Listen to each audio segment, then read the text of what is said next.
यहाँ तक कि जो मरता है तो वो चचरी पुल का नाव पर लेके जाते हैं। खेल में हम नए आए हैं, लेकिन खेल हम ही खत्म करेंगे जो 35 साल से पिछले बिहार में चल रहा है खेल।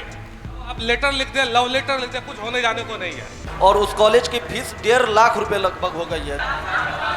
जल्दी में आराम से अच्छा ठीक है, मुझे जवाब मिल गया। आप क्या बोलिएगा, पूरा बात आप ही है। ठीक है मेरा जी, मेरा जी मैं कौन सी गुणवत्ता की बात आप करते हैं और ये जनता की पैसा का लूट करते हैं।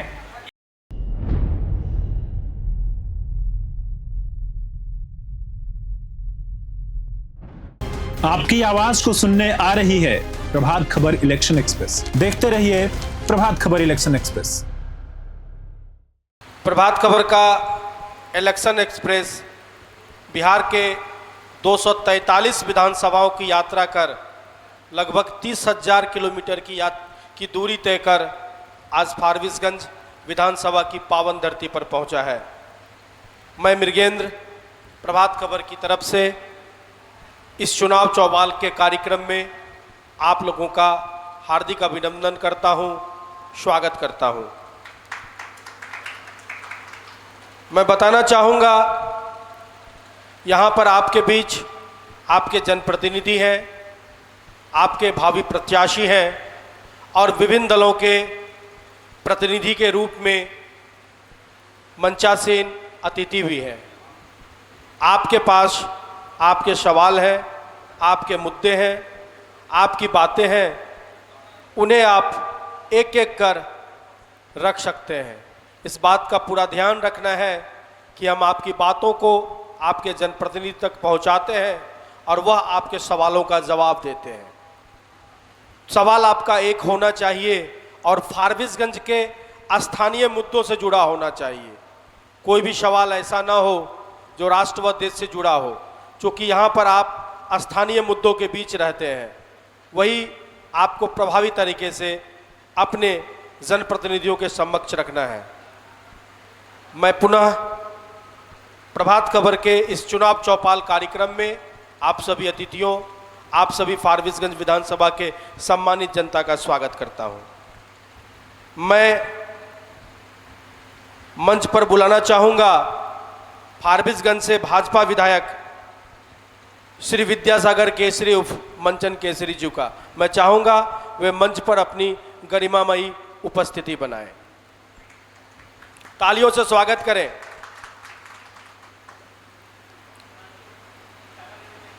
मैं दूसरे अतिथि के रूप में राजद के प्रदेश अति पिछड़ा प्रकोष्ठ के प्रदेश उपाध्यक्ष, राजद के समर्पित कार्यकर्ता मंडल अविनाश आनंद जी को मंच पर बुलाना चाहूंगा। कृपया तालियों से इनका स्वागत करें। मैं बुलाना चाहूंगा राजद के समर्पित कार्यकर्ता, राजद के लिए शुरू से ही कार्य कर रहे आदरणीय वाहिद अंसारी जी को। वे कृपया मंचासीन हों, उनका तालियों से स्वागत किया जाए। हमारे बीच भाजपा के पूर्व जिला उपाध्यक्ष श्री मनोज कुमार झा जी हैं।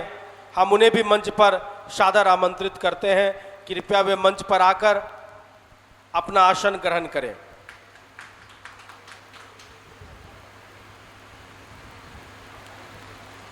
हमारे मंच पर सम्मानित अतिथि पहुंच चुके हैं। अब हम उन्हें एक एक कर 2-2 मिनट का समय देंगे। वे पहले अपनी बातों को 2 मिनट में संक्षेप में रखेंगे, फिर हम जनता के बीच जाएंगे और जनता की बातों को सुनेंगे, फिर उन जनता के प्रश्नों का जवाब मंचासीन अतिथि देंगे। तो मैं सर्वप्रथम भाजपा के पूर्व प्रदेश उपाध्यक्ष मनोज झा जी को कहना चाहूँगा, आपके बीच माइक है, आपके पास 2 मिनट का समय है, आप अपनी बातों को रखें। प्रभात खबर का इलेक्शन एक्सप्रेस जो आज फारबिसगंज विधानसभा के क्रिकेचा पंचायत की विवाह भवन में आपका आयोजन है। इस आयोजन में आए तमाम हमारे राजनीतिक साथी और यहाँ के आम आवाम मतदाता को भारतीय जनता पार्टी की तरफ से हार्दिक अभिनंदन, स्वागत, खैर मकदम। आप लोग ये बात जान रहे हैं कि अभी डबल इंजन की सरकार में जो देश के यशस्वी प्रधानमंत्री भाई नरेंद्र मोदी जी और बिहार के मुख्यमंत्री नीतीश कुमार जी के डबल इंजन के सरकार में जो बिहार ने रफ्तार पकड़ा है, उसका जीता जागता उदाहरण आपको फारबिसगंज विधानसभा के हर एक गली चौराहे और शिक्षा के क्षेत्र हो, स्वास्थ्य के क्षेत्र हो या फिर इंफ्रास्ट्रक्चर के क्षेत्र हो, सब में आमूलचूल परिवर्तन आपको दिख रहा होगा। और इसी विकास के एवज में हम लोग 2025 के चुनाव को लड़ने जा रहे हैं। 2025 में हम लोग का लक्ष्य 225 विधानसभा को जीतना है। 2025 फिर से नीतीश, इस नारे के साथ हमारे एनडीए के कार्यकर्ता आप लोग की सेवा में पहले भी तत्पर थे, आगे भी तत्पर रहेंगे।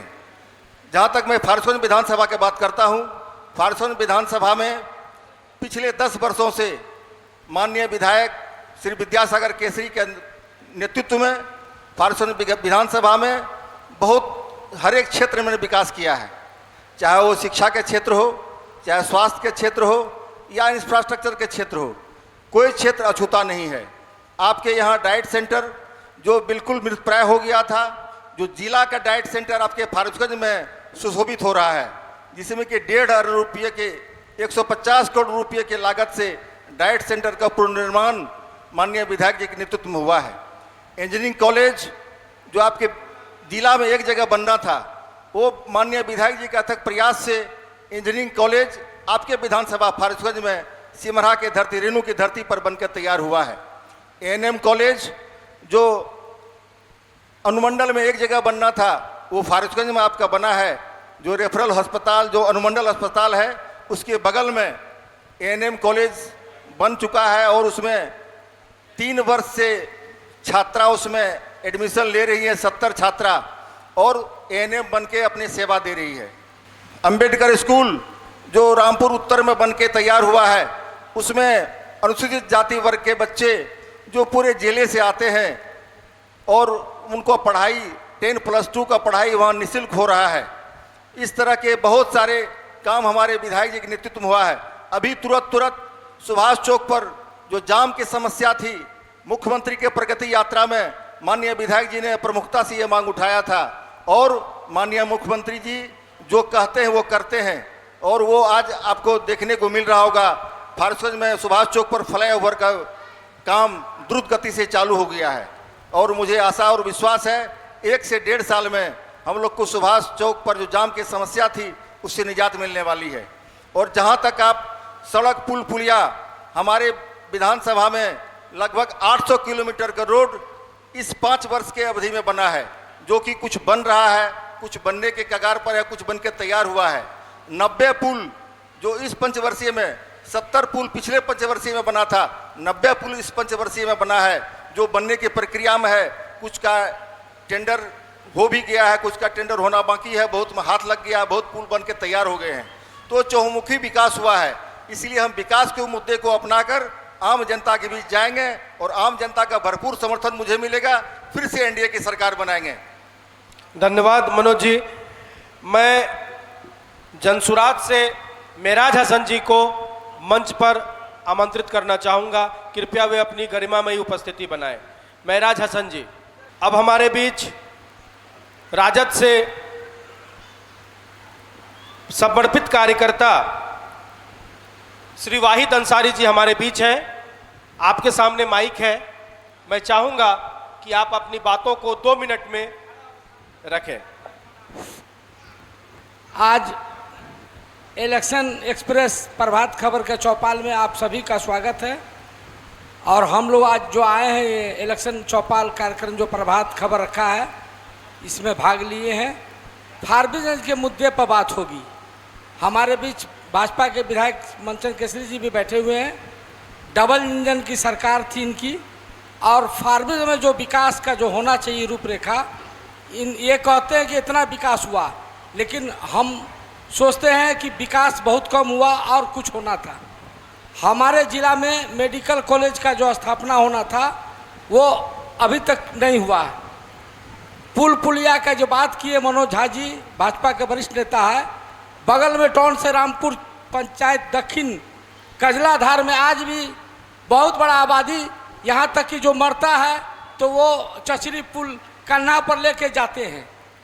विधायक जी से भी संबंध में कई बार मिला लोगों ने, और विकास की बहुत ज़्यादा ज़रूरी है।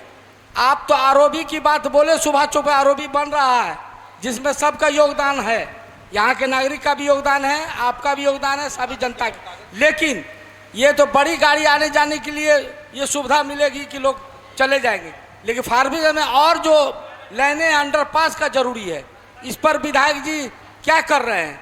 ज्योति सिनेमा से लेके चौरसिया पान दुकान के लिए कई बार हम लोगों ने नागरिक संघर्ष समिति के बैनर तले मांग उठाया कि आम आदमी के सहूलियत के लिए अंडरपास आरओबी बनना चाहिए था। बहुत ऐसा आरओबी है, पटेल चौक पर भी आरओबी बन सकता है। जगह की बात नहीं, जगह को कोई दिक्कत नहीं, रेलवे के पास पर्याप्त जगह है। यूं करके अगर आरओबी बना देंगे तो बहुत हद तक साधन मुहैया हो जाएगा। सरकार को जो डेवलपमेंट करना चाहिए, डेवलपमेंट का जो रूपरेखा उतना नहीं हो सका है। आज सब आदमी त्राहिम परेशान है। आपका सरकार जो भी घोषणा किया कि जमाबंदी, सुधार, रद्दीकरण, बंटवारा, जाके देख लीजिए शिविरों में, जाके ऑफिस में देख लीजिए क्या स्थिति है। सारा कागज 2 महीना बाद इलेक्शन के में चले जाएंगे हम लोग, और सब छज्जी पर नजर आएगा सारा डॉक्यूमेंट कागज। कोई कागज लेके सही जवाब देने वाला नहीं है आपके सरकार में।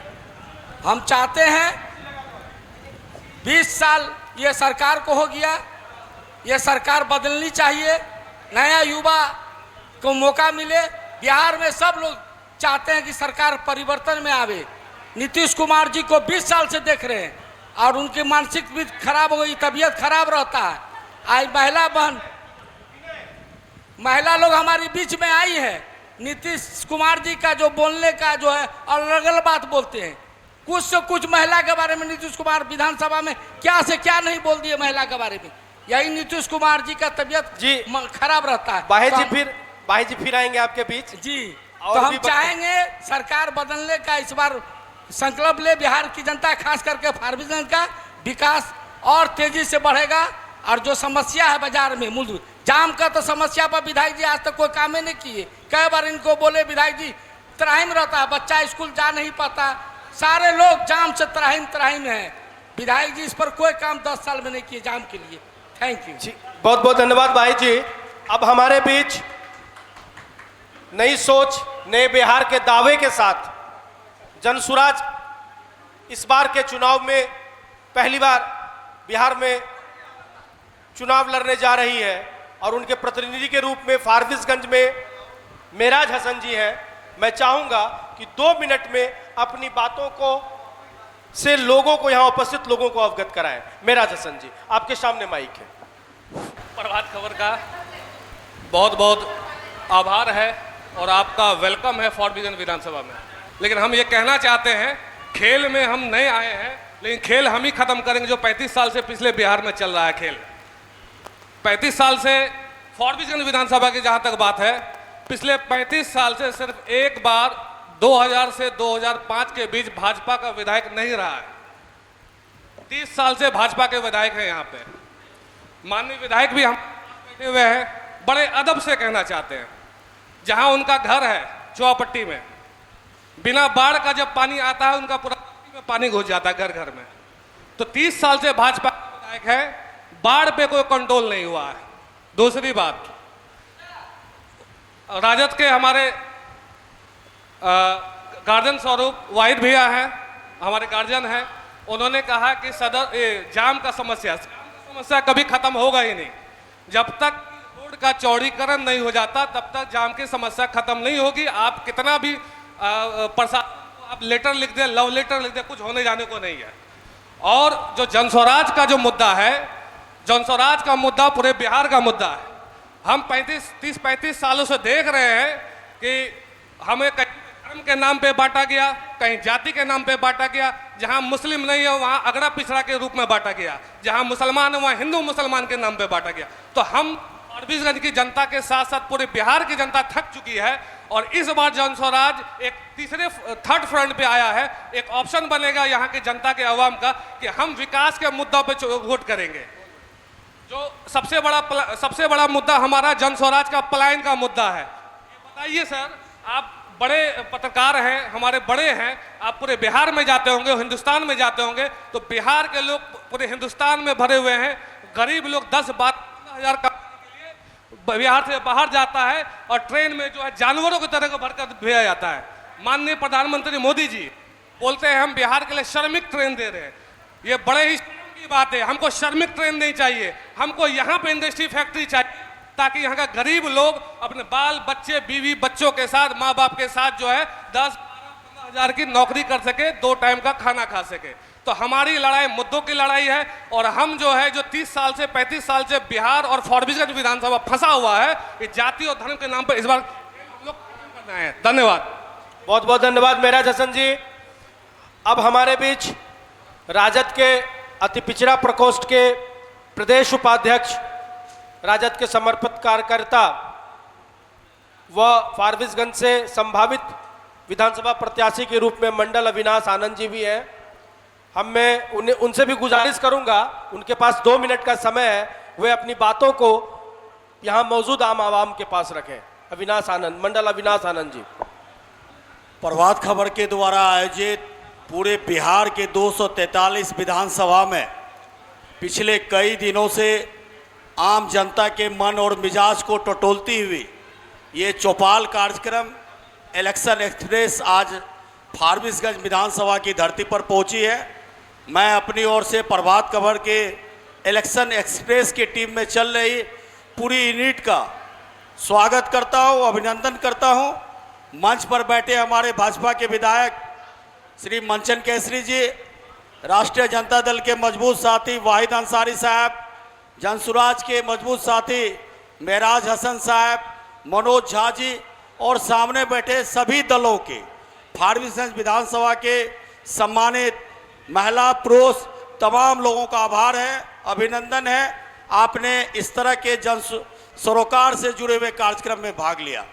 मैं सुन रहा था मंच पर मंचासीन सभी वक्ताओं को पिछले 10 मिनट से। फारबिसगंज विधानसभा अंतर्राष्ट्रीय सीमा पर बसा हुआ अररिया जिला का सबसे पुराना शहर है और इस शहर में इस फारबिसगंज विधानसभा में जो विकास की गाथा लिखी जानी थी वो गाथा अब तक किसी भी जनप्रतिनिधि के द्वारा नहीं लिखा गया। सड़क बनना, पुल पुलिया बनना, अस्पताल का निर्माण होना, किसी बड़े कॉलेज का निर्माण होना, ये बिहार सरकार या किसी अन्य राज्य की सरकार का सतत प्रक्रिया है।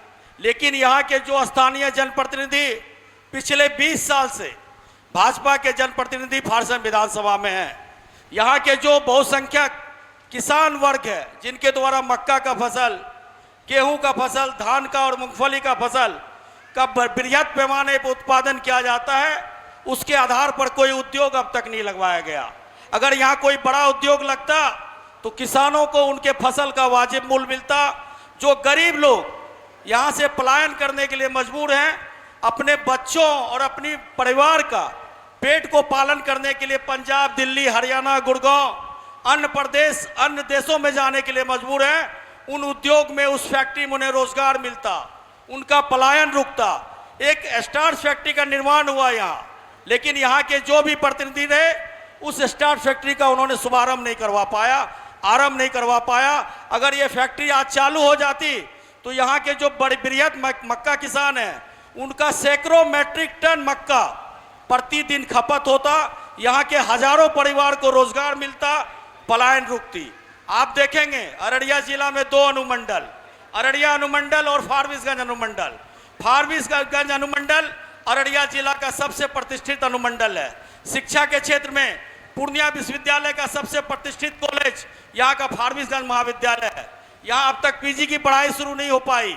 कई लड़के जो जूलॉजी, बॉटनी, हिस्ट्री में ऑनर्स करना चाहते हैं उसके प्रोफेसर अब तक कॉलेज में नहीं है। अच्छी शिक्षा व्यवस्था नहीं है, गरीब क्षेत्र है हमारा। यहाँ के जो छात्र हैं ग्रामीण क्षेत्रों से आते हैं, उनको जो शिक्षा का तकनीकी शिक्षा के लिए कॉलेज खोला जाना था, उसकी व्यवस्था अभी यहाँ पे नहीं हो पाई है। जो हमारा ये फारबिसगंज विधानसभा का पूर्वी इलाका है, हर साल नेपाल में बारिश होने से, बिहार में बारिश होने से 11 पंचायत जलमग्न हो जाता है। वहाँ बाढ़ के निपटने के लिए कोई ठोस प्रबंध नहीं किया गया। हर साल बाढ़ से लगभग सैकड़ों एकड़ फसल बर्बाद होता है। कई लोगों का मकान जो है बाढ़ में कटकर जमींदोज हो जाता है। किसानों को भारी क्षति झेलने पड़ती है। आप देखेंगे कि भाजपा और आरएसएस का घर फारबिसगंज विधानसभा को माना गया है। जब 2010 और 12 की बात आप करेंगे, यहाँ के तत्कालीन जो विधायक थे वो भी भाजपा के थे और डबल इंजन की सरकार यहाँ की राज्य में थी। और जो गिरिराज सिंह हिंदू स्वाभिमान यात्रा पर अररिया जिला के भूमि पर आए थे, उसमें वो पशु और मत्स्य विभाग के मंत्री हुआ करते थे। उनके शासनकाल में सिमरा जैसे इलाके में 4 मांस फैक्ट्री का लाइसेंस दिया गया।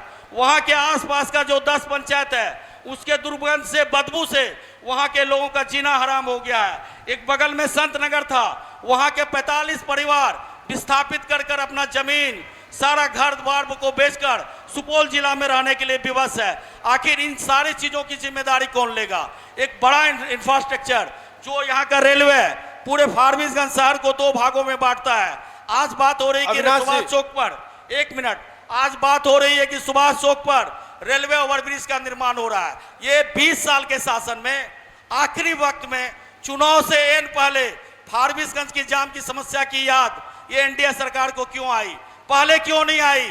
आप देखेंगे ज्योति सिनेमा मोड़ पर, आप देखेंगे आगे चलकर जो रेलवे क्रॉसिंग होती है वहां पर भी अंडरपास की आवश्यकता है।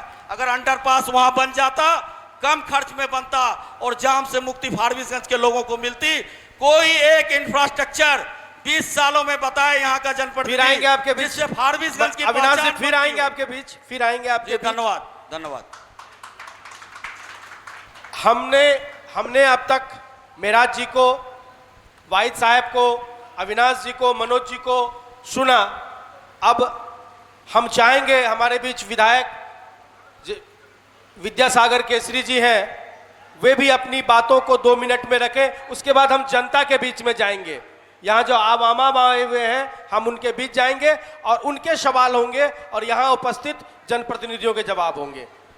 विधायक विद्यासागर केसरी जी। वंदनीय भारत माता,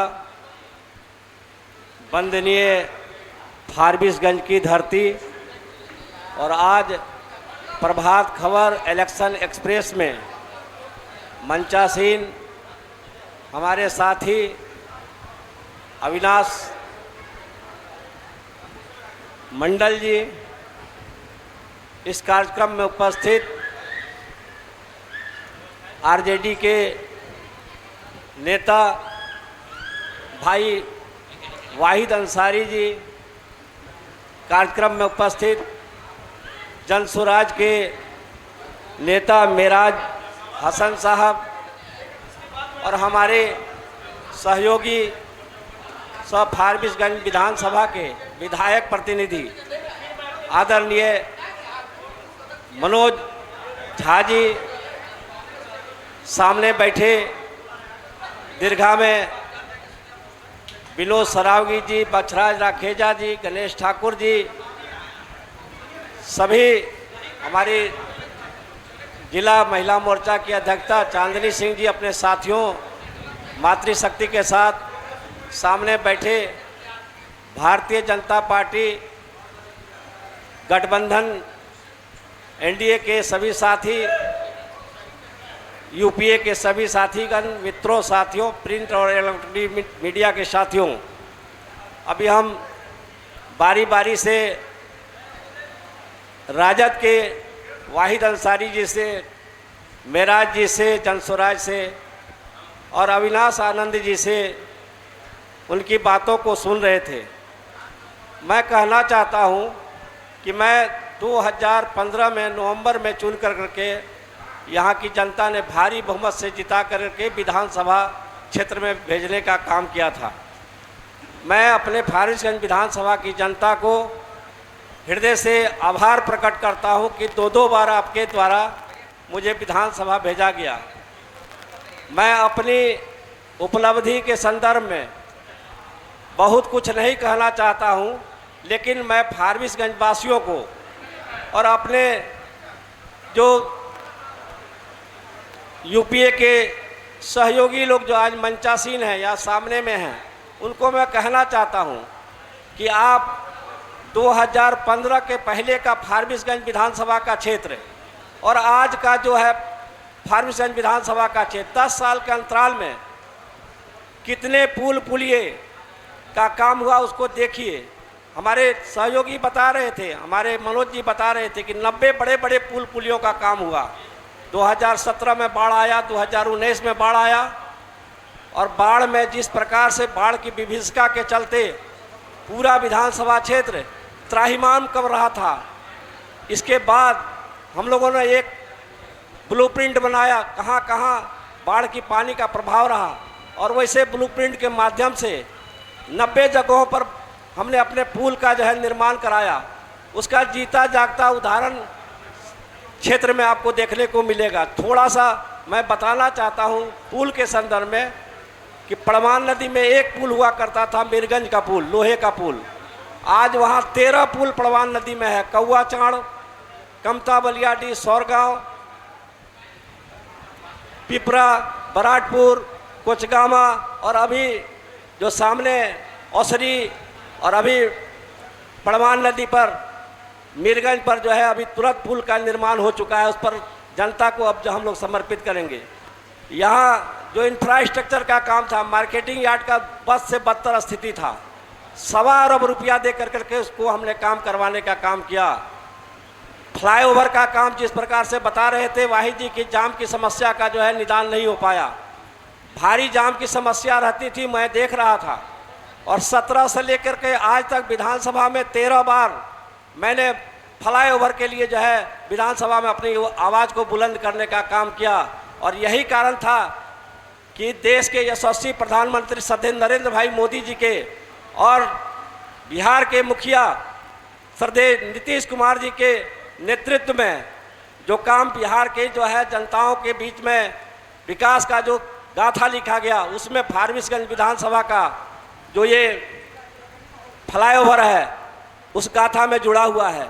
इन्होंने कहा कि मेडिकल कॉलेज फारबिसगंज अररिया में नहीं बना। अररिया में अभी अभी मेडिकल कॉलेज का स्थापना होने जा रहा है रामपुर कोदरपट्टी में। इसके साथ ही 6 ऐसे जगह जो बिजली की कनेक्टिविटी थी, 6 पावर सब स्टेशन हमने बनाया। वो रानी पोखर, ढोलबज्जा, बतनाहा, ICP, इस तरीक़ा से 6 रमई 6 सब पावर स्टेशन बना करके हमने काम किया। जो ITI का निर्माण होना था, अंबेडकर विद्यालय का निर्माण होना था, डाइट सेंटर का निर्माण होना था, इंजीनियरिंग कॉलेज का निर्माण होना था।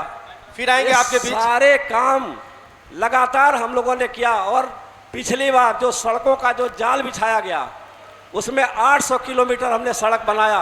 और शहर में भी 4 सड़क, मुख्य सड़क जो कोठी आठ से सदर रोड को जाती है, मेन सड़क जो पटेल चौक तक जाती है, जो बड़ा शिवालय होकर करके गुजरती है, ये सारे बड़े बड़े जो सड़क थे जो RCD के माध्यम से बनना था, RW के माध्यम से बनना था, नवाड के माध्यम से बनना था, या जितने भी जो भी सोर्सेस थे उन सभी सोर्सों के माध्यम से किया। चाहे वो शिक्षा का क्षेत्र हो, सैकड़ों जो है स्कूल बनाया गया, 273 माध्यमिक विद्यालय बनाए गए। सारे विद्यालयों में जो है इंफ्रास्ट्रक्चर को लेकर के जो उपस्कर दिए जाते हैं, वो सारे उपस्कर जो है मैंने अपने फंड से कम 7 करोड़ रुपया 8 करोड़ रुपया का मैंने उपस्कर उपलब्ध कराया जी। ये सारे काम लगातार फारबिसगंज विधानसभा के क्षेत्र में हो रहे हैं। बहुत धन्यवाद विधायक जी, फिर आपके बीच आएंगे। ठीक है, हम मंच पर बुलाना चाहेंगे कांग्रेस के नगर अध्यक्ष अमितेश कुमार गुड्डू जी को। आप कृपया मंच पर आएं।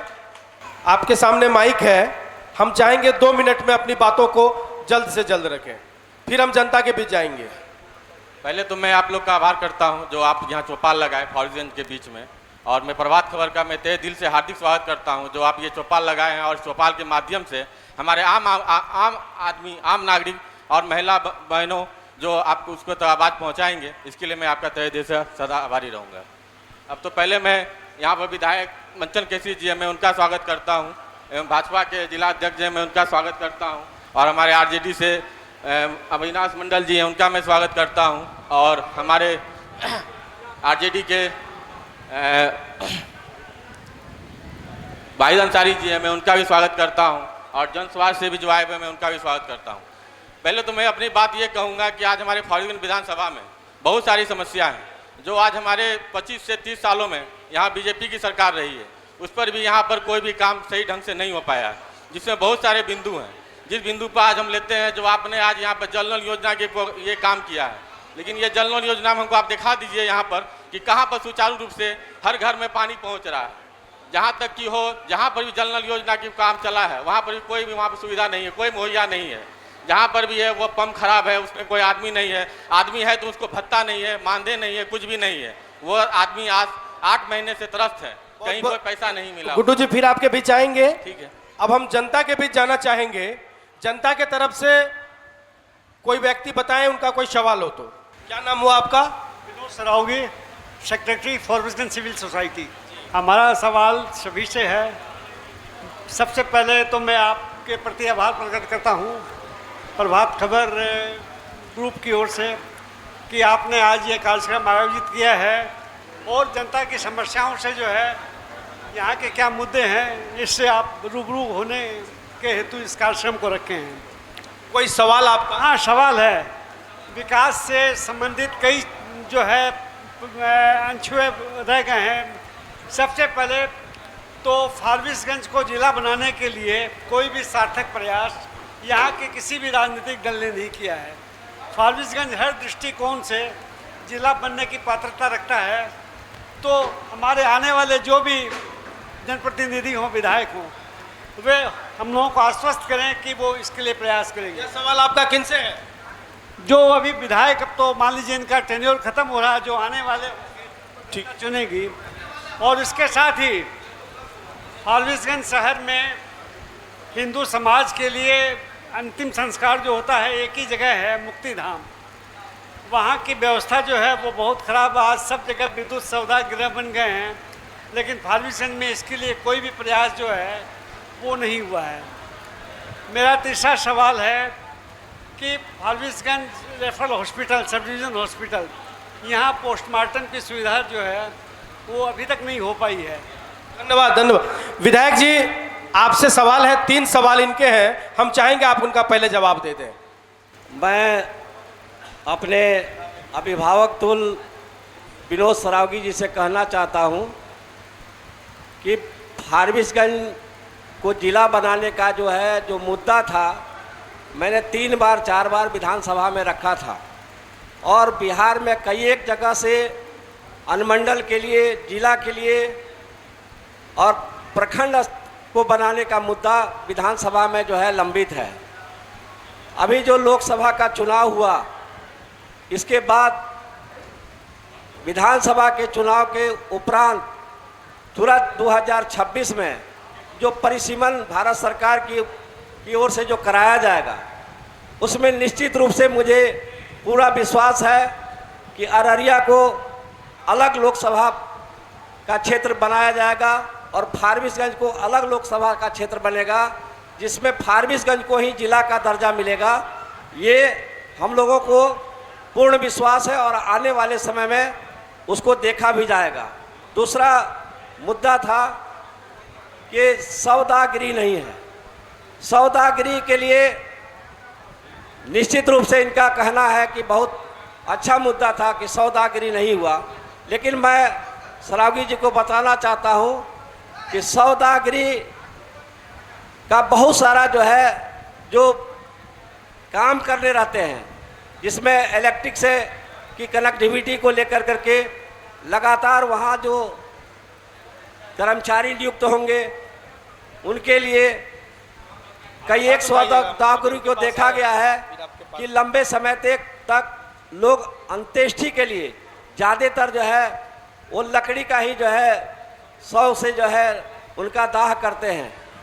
ये अपने भारतीय संस्कृति में ज़्यादातर 99% लोग जो है उसको पवित्र जो है सौ का जो है संस्कार को मानते हैं।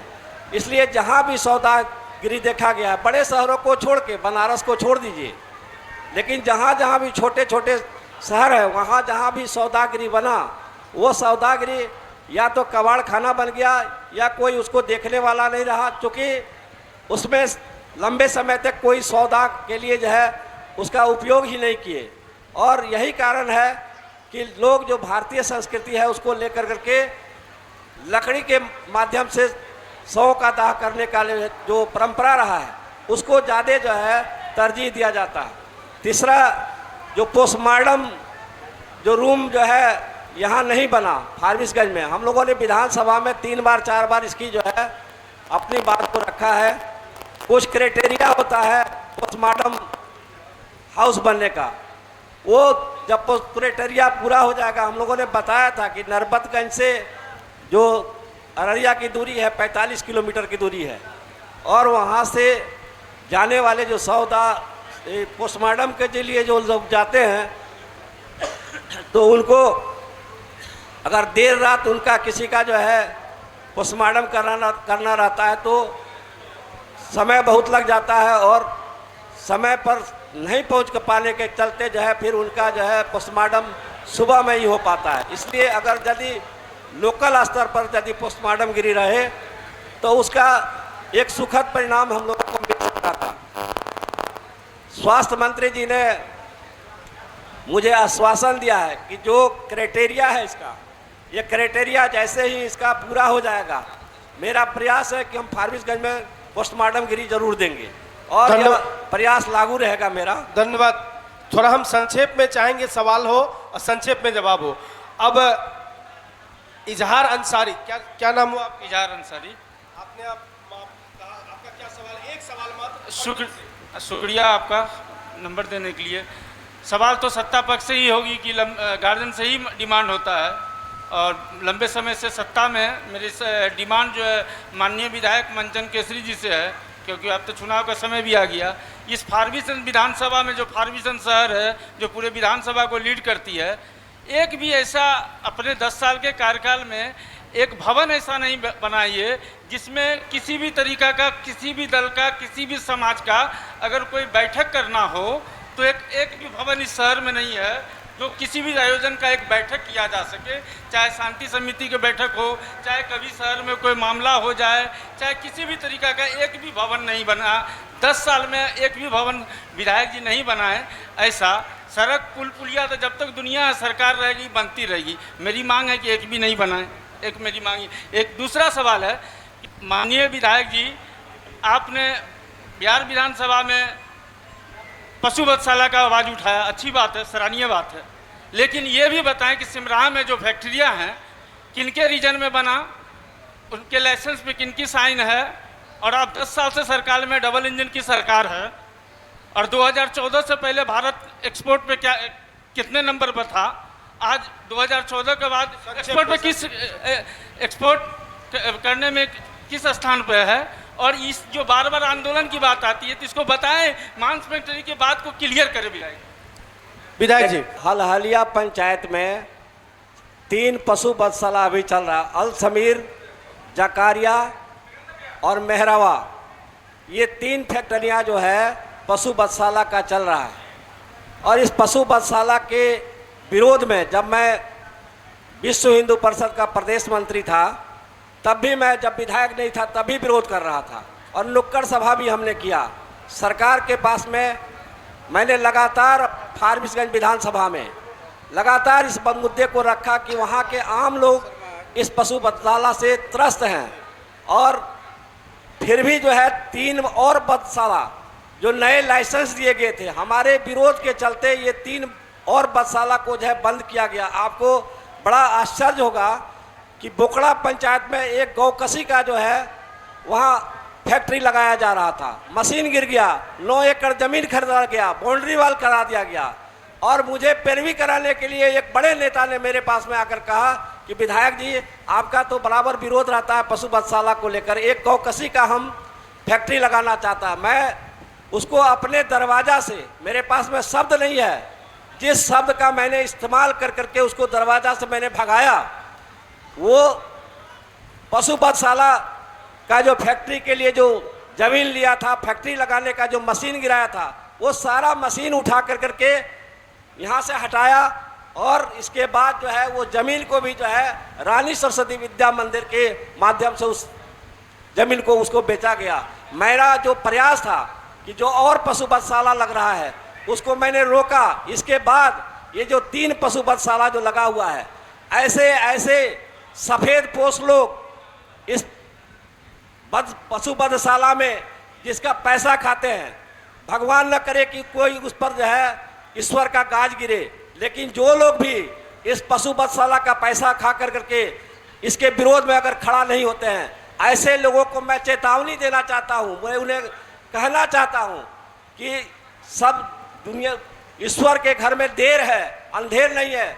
इसका विरोध करो, इसको हटाओ। और मेरा विश्वास है कि मैं अपने जीवन काल में जब तक राजनीतिक क्षेत्र में रहूँगा, मैं इसे उखाड़ करके ही फेंकूंगा, चाहे कोई लोग इसका विरोध करे या नहीं करे। जी बहुत बहुत धन्यवाद। मुख्तार आलम मेरा नाम है, हम बतना पंचायत है, सरपंच पद है। माननीय यशस्वी विधायक जी से है मेरा सवाल। खाना पूर्ति जो हो रहा है, जमाबंदी जो वितरण हो रही है, किसके द्वारा हो रहा है? यहाँ देखा जा रहा है या सरपंच हो या मुखिया हो, सदस्य के द्वारा जो दे दिया जाता है, ऐसा लग रहा है जैसे सरपंच का आदमी हो या मुखिया का आदमी हो या सदस्य का आदमी हो, वो अपने आदमी को बांट देता है। जो उनके विपक्ष का रहता है उनका कागज को दबा दिया जाता है। तो ऐसा क्यों हो रहा है? विधायक जी, महाराजस्व अभियान में अभी जो कार्रवाई हो रही है, इनका कहना है कि उसमें खाना पूर्ति हो रही है। देखिए, राजस्व का जो महाअभियान जो चलाया गया है एनडीए सरकार के और बिहार के मुख्यमंत्री श्रद्धेय नीतीश कुमार जी और 2 उप मुख्यमंत्री आदरणीय सम्राट चौधरी जी और विजय सिन्हा जी के तत्वाधान में, और हमारे जो राजस्व मंत्री हैं संजय सरावगी जी, इनके निर्देशानुसार जो पूरे बिहार में जो राजस्व संशोधन के को लेकर के जो एक प्रस्ताव लाया गया अभियान के तहत में, उसमें जो जमाबंदी में त्रुटियां थी, जिनके बाप दादों का, जिनके पूर्वजों का लंबे समय से जमीन उनके नाम से जमाबंदी था या खतियान में उनका नाम दर्ज था, लेकिन उनके पुरखों का जमीन जो उनके पोते परपोते को जो है उसको अब अपने नाम से जो है उसको संधारित नहीं हो रहा था, ऐसे अभियान को चला करके उनके पूर्वजों से जो खतियान है, उस खतियान को निरस्त करके उनके जो वंशज हैं उनका वंशावली बना करके उसको सबमिट करने का काम किया जा रहा है। और जमाबंदी जो दिया जा रहा है, जमाबंदी में किसी का नाम में त्रुटि आ जाए उसको सुधार करना है। और जो सतत प्रयास है, देखिए राजस्व जमीन एक ऐसा मामला होता है जिसको इतने बड़ी आबादी 14.5 करोड़ की आबादी है और इतना बड़ा भूभाग है, और इस तरीका का जो है जो जमीन की जो व्यवस्था है, जमीन का जो संधारण है, उसके लिए जो सरकार जो सतत प्रयास कर रही है, निश्चित रूप से आने वाले समय में जिस प्रकार से जो है सरकार का जो महत्वाकांक्षी जो सोच है, उसमें राजस्व विभाग जो है आगे आने वाले समय में उसमें आमूलचूल परिवर्तन देखे जाएंगे। धन्यवाद विधायक जी। हम चाहेंगे जवाब जो भी प्रतिनिधि दें संक्षेप में, कम शब्दों में दें। आपका शुभ नाम? इरशाद मेरा नाम हुआ। मेरा सवाल किन से है? विधायक जी से है मेरा सवाल कि इस ज़िले का सबसे एकमात्र कॉलेज है फारबिसगंज कॉलेज फारबिसगंज। पिछले 10 सालों में हम लोग ने आंदोलन कर के थक गए हैं। राज्यपाल से लेकर कुलपति तक को हम लोगों ने चिट्ठी लिखा है, सांसद से कहा है कि यहाँ पीजी की पढ़ाई नहीं होती है। दूसरी कि उसी कॉलेज में एकमात्र इस ज़िले की बीएड कॉलेज है। पिछले 3 सालों में उस कॉलेज में ना बहाली हुई है और उस कॉलेज की फीस 1.5 लाख रुपए लगभग हो गई है, जो यहाँ के पिछड़े और बैकवर्ड क्लास के लोग को पढ़ने में काफ़ी तकलीफ होती है। और पीजी की पढ़ाई करने के लिए यहाँ के लोगों को पूर्णिया जाना पड़ता है, जिस वजह से यहाँ के लोगों को काफ़ी कठिनाई होती है। विधायक जी से सवाल है कि कब तक चालू करा सकते हैं यहाँ? विधायक जी, बड़ा अच्छा सवाल है, शिक्षा से जुड़ा हुआ, तो संक्षेप में जवाब दिया जाए। देखिए, पीजी की पढ़ाई के लिए हम लोगों ने लगातार मामला को लाया है और निकट भविष्य में फारबिसगंज महाविद्यालय में पीजी की पढ़ाई निश्चित रूप से जो है किया जाएगा। अभी हमारे अखिल भारतीय विद्यार्थी परिषद के छात्र नेता आदरणीय सूरज चौधरी जी ने हमारे बिहार के उप मुख्यमंत्री आदरणीय सम्राट चौधरी के पास भी इस मामला को उठाया था। उन्होंने आश्वासन किया है कि इस पर जल्द ही ठोस कार्रवाई किए जाएंगे और पीजी की पढ़ाई जो है यहाँ शुरू किया जाएगा। और जो बीएड का जो मामला इन्होंने उठाया कि उसमें 1.5 लाख रुपया जो लगता है, तो निश्चित रूप से जो है जो रुपया लगता है उसमें जो संसाधन, जो पर्याप्त जो शिक्षक लोगों का जो उनका वेतन है, मानदेय है, कई एक तरीके जो सुविधाएं दी जाती है, उस सुविधाओं को जो है पूरे बिहार में इस तरीका का इम्प्लीमेंट किया जाता है, न कि सिर्फ फारबिसगंज कॉलेज में किया जाता है। इसलिए आने वाले समय में छात्रों के लिए सरकार ने जो अन्य सुविधा दी है, चाहे छात्रवृत्ति को लेकर के हो या छात्र का जो है किसी प्रकार का लोन का सुविधा हो, उस सारे सुविधाओं को दे रही है और सारे छात्र और छात्रा उसका जो है हमेशा लाभ ले रहे हैं। मेरा शुभ नाम मोहम्मद जाबिर अंसारी जुम्मन। आपका सवाल सवाल विधायक जी है, जब विधायक जी है पूर्व से ही, तब विधायक जी से है। जुम्मन चौक पर मेरा सोलर लाइट आया हुआ आपके सूची से कट के कहीं और चला गया। जो वार्ड नंबर 1 के 2 स्कूल, एक जर्जर है जो बच्चा हरिजन स्कूल है, हरिजन क्षेत्र है, कब छत गिर जाएगा, और एक स्कूल मटियारी पंचायत में शिफ्ट कर दिया गया, जबकि नगर परिषद में वार्ड नंबर 1 से ज़्यादा ज़मीन किसी क्षेत्र में नहीं है वार्ड में नगर पालिका का। फिर क्यों स्कूल मटियारी पंचायत में शिफ्ट हो गया, जो हरिजन के बच्चे रोड क्रॉस करते हैं, जो एक्सीडेंट होते हैं। धन्यवाद। विधायक जी, देखिए, कोई भी वेपर लाइट जहां माननीय सांसद जी, माननीय विधायक के माध्यम से जो अनुशंसा दी जाती है, उसको काट करके कहीं दूसरे जगह विस्थापित नहीं की जाती है। जहां भी सोलर लाइट का जो है अनुशंसा किया गया होगा वहीं लगाया गया होगा। अगर हमारे जो है जो भाई हैं अगर बोल रहे हैं कि वहाँ सोलर लाइट लगना चाहिए, तो हमारा क्या है कि हम लोगों का जो विधायक फंड से जो सोलर लाइट लगता था उसको सरकार ने अभी तत्कालिक प्रभाव से उसको बंद कर दिया है। और सबसे बड़ा जो बात है कि जब भी मेरे पास में इस तरीका की योजनाओं की अनुशंसा की स्वीकृति के लिए कोई निर्णय आएगा, तो मैं अपने भाई को आश्वासन करता हूं कि उस जगह पर निश्चित रूप से एक बड़ा सोलर लाइट हम लगवाएंगे। आपका शुभ नाम? गिरानंद पासवान। कहाँ से हैं आप? हम हैं भारतीय कम्युनिस्ट पार्टी के जिला सेक्रेटरी। आपका सवाल किनसे है? मेरा सवाल है विधायक जी के माध्यम से मुख्यमंत्री जी से। जी नहीं, आप स्थानीय बात करें कृपया, स्थानीय मुद्दों की बात करें।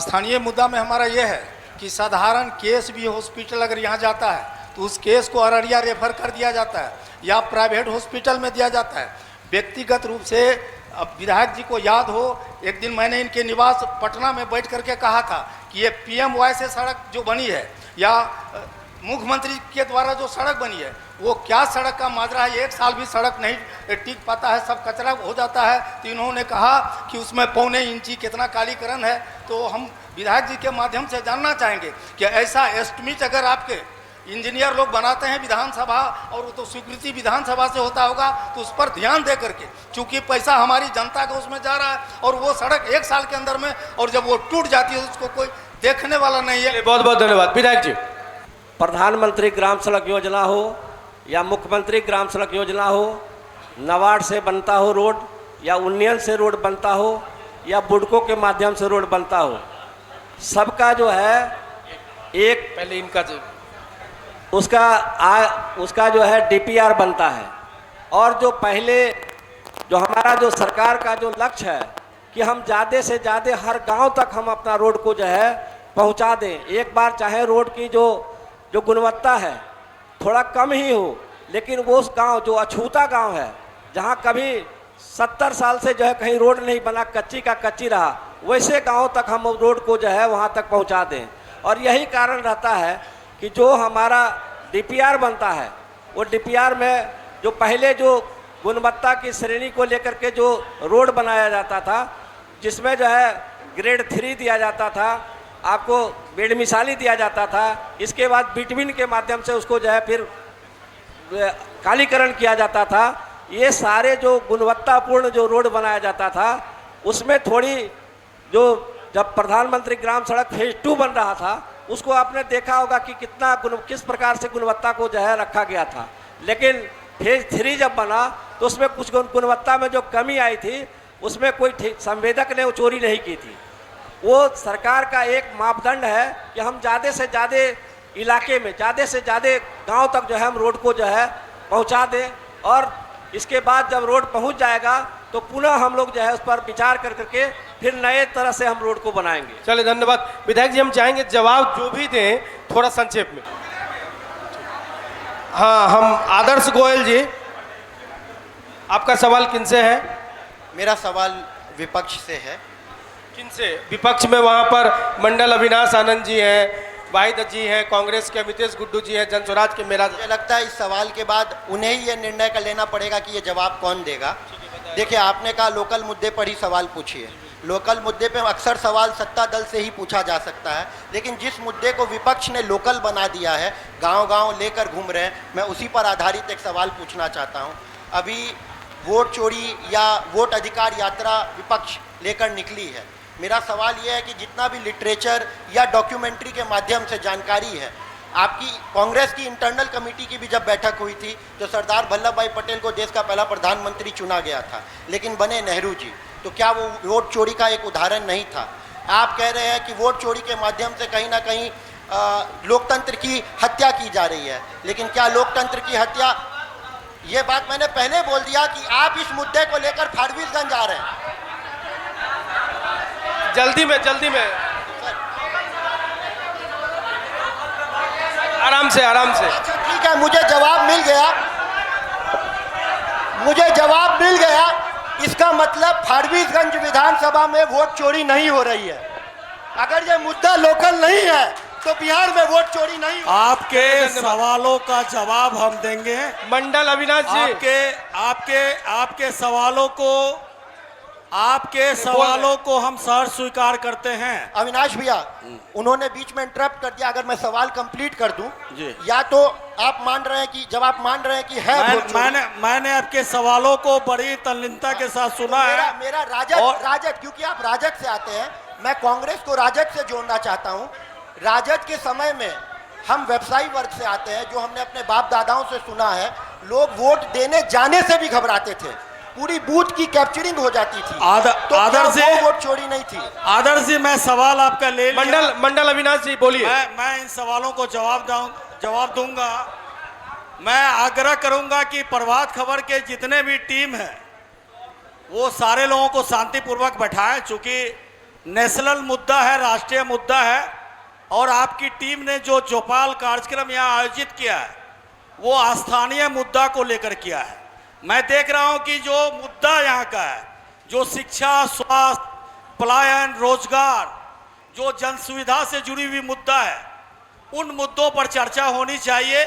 लेकिन एक मुद्दा आया कि वोट चोरी का आरोप विपक्ष के द्वारा जो लगाया गया है, उसका क्या रीजन है, किस कारण से लगाया गया। हमारा ये भी है कि वोट चोर गद्दी छोड़। आपको पता होगा कि पूरे बिहार में इंडिया गठबंधन के जो हमारे माननीय नेता हैं, राहुल गांधी जी के नेतृत्व में वोट अधिकार यात्रा निकाली गई। क्या कारण है आखिर, इसकी जरूरत क्यों पड़ी, ये भी जानना जरूरी है। आप सबों को, तमाम दल के लोगों को जानना जरूरी है। ये सवाल सिर्फ आदर्श गोयल जी का नहीं है, ये सवाल आपका भी हो सकता है। आप देखेंगे पूरे भारत के लोकतांत्रिक व्यवस्था का इतिहास, कि जो पूरे भारत में मतदाता पुनरीक्षण गहन कार्य जो चलाया गया है, इससे पहले उसमें अमूमन 1.5 साल का समय लगा था। लेकिन बिहार में, बिहार विधानसभा चुनाव के पहले, मात्र 2 महीने पहले आनन फानन में SIR करवाने की जरूरत क्यों पड़ी, ये जानना ज़्यादा जरूरी है। जब बिहार में बिहार विधानसभा चुनाव को लेकर तमाम एजेंसियों के द्वारा सर्वे किया गया, NDA के भी जो निजी एजेंसियां हैं उन्होंने भी सर्वे किया, तो बिहार में सत्ता की आहट मजबूत होती दिखी। बिहार में सबसे ज्यादा लोकप्रिय नेता के तेजस्वी यादव को यहाँ के आम जनता स्वीकार किया। ये मैं नहीं बोलता, ये आपके भी पार्टी के द्वारा करवाया गया सर्वे बोलता है, स्वतंत्र एजेंसी बोलता है। इससे घबराकर जो बिहार में डबल इंजन की सरकार, जो 20 साल से बिहार की सत्ता में बैठी, जिन्हें जनता के सरोकार से कोई मतलब नहीं है, जो धर्म के नाम पे अपना एक भावनात्मक उन्माद फैलाकर सत्ता का मलाई चाटना चाहती है, वो घबरा गई। अब क्या करे, कैसे सत्ता में होगी। आप शायद आदर्श गोयल जी भूल गए कि चंडीगढ़ म्युनिसिपल कॉरपोरेशन का जब चुनाव हो रहा था, जो वहां के चुनाव थे उनके द्वारा कैसे ठप्पा लगाकर वोट को गलत बताया जा रहा था। सीसीटीवी कैमरा में सारा कैद हुआ। जो एसआईआर की प्रक्रिया 2 साल 1.5 साल तक चलनी थी, पूरे भारत में एक साथ चलनी थी, उसे सिर्फ बिहार में लागू किया गया और आनंद फानंद में लागू किया गया। पूरे बिहार में लाखों मतदाताओं को मतदाता सूची से नाम काटा गया। चुनाव आयोग ने यह स्पष्ट नहीं किया कितने लोग मृत हैं, कितने लोगों का दोबारा नाम है, कितने लोग विस्थापित कर गए, ये डाटा नहीं दिया उन्होंने। एक मकान संख्या पर सैकड़ों हजारों लोगों का मतदाता सूची में नाम दर्ज कर वोट चोरी करने का प्रयास किया गया। हमारे जो माननीय नेता हैं, आने वाले उन्होंने कहा है कि हम हाइड्रोजन बम फोड़ेंगे।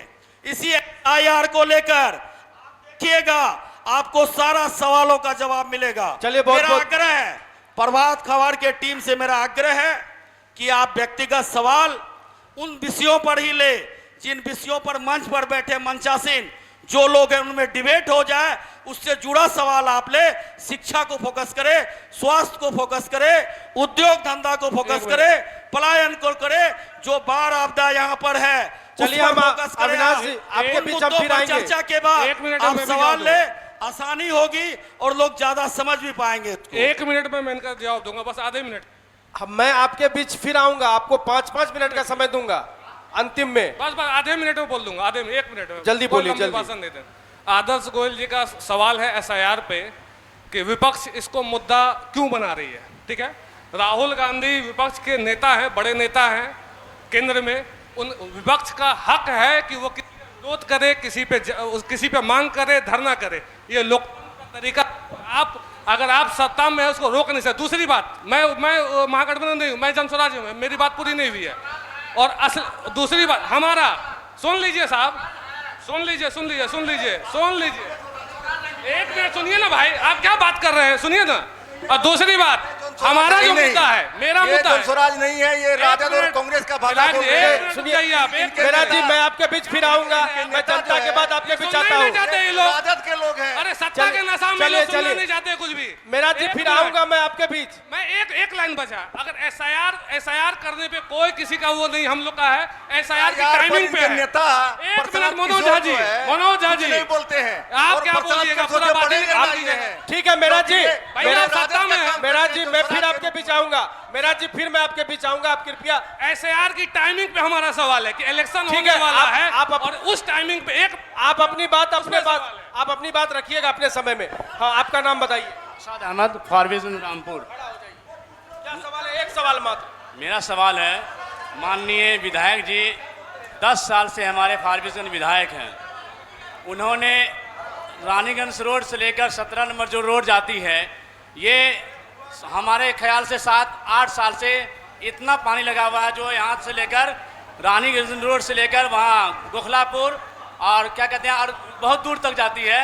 वो रोड आज तक नहीं बना है। मैं माननीय एमएलए साहब से मैं कहना चाहता हूँ, आप भी उस रास्ता से डुमरिया की रास्ता और इधर नरपतगंज गए हैं, आप भी उस रास्ता को देखें, आखिर ऐसा क्यों हुआ, आखिर वो रोड क्यों नहीं बन रहा है। सर जवाब देखिए, 17 नंबर अब ये आखिरी सवाल है। थोड़ा सा जो है भाग जो है 3 किलोमीटर का भाग हमारे विधानसभा में पड़ता है और शेष भाग नरपतगंज विधानसभा में पड़ता है।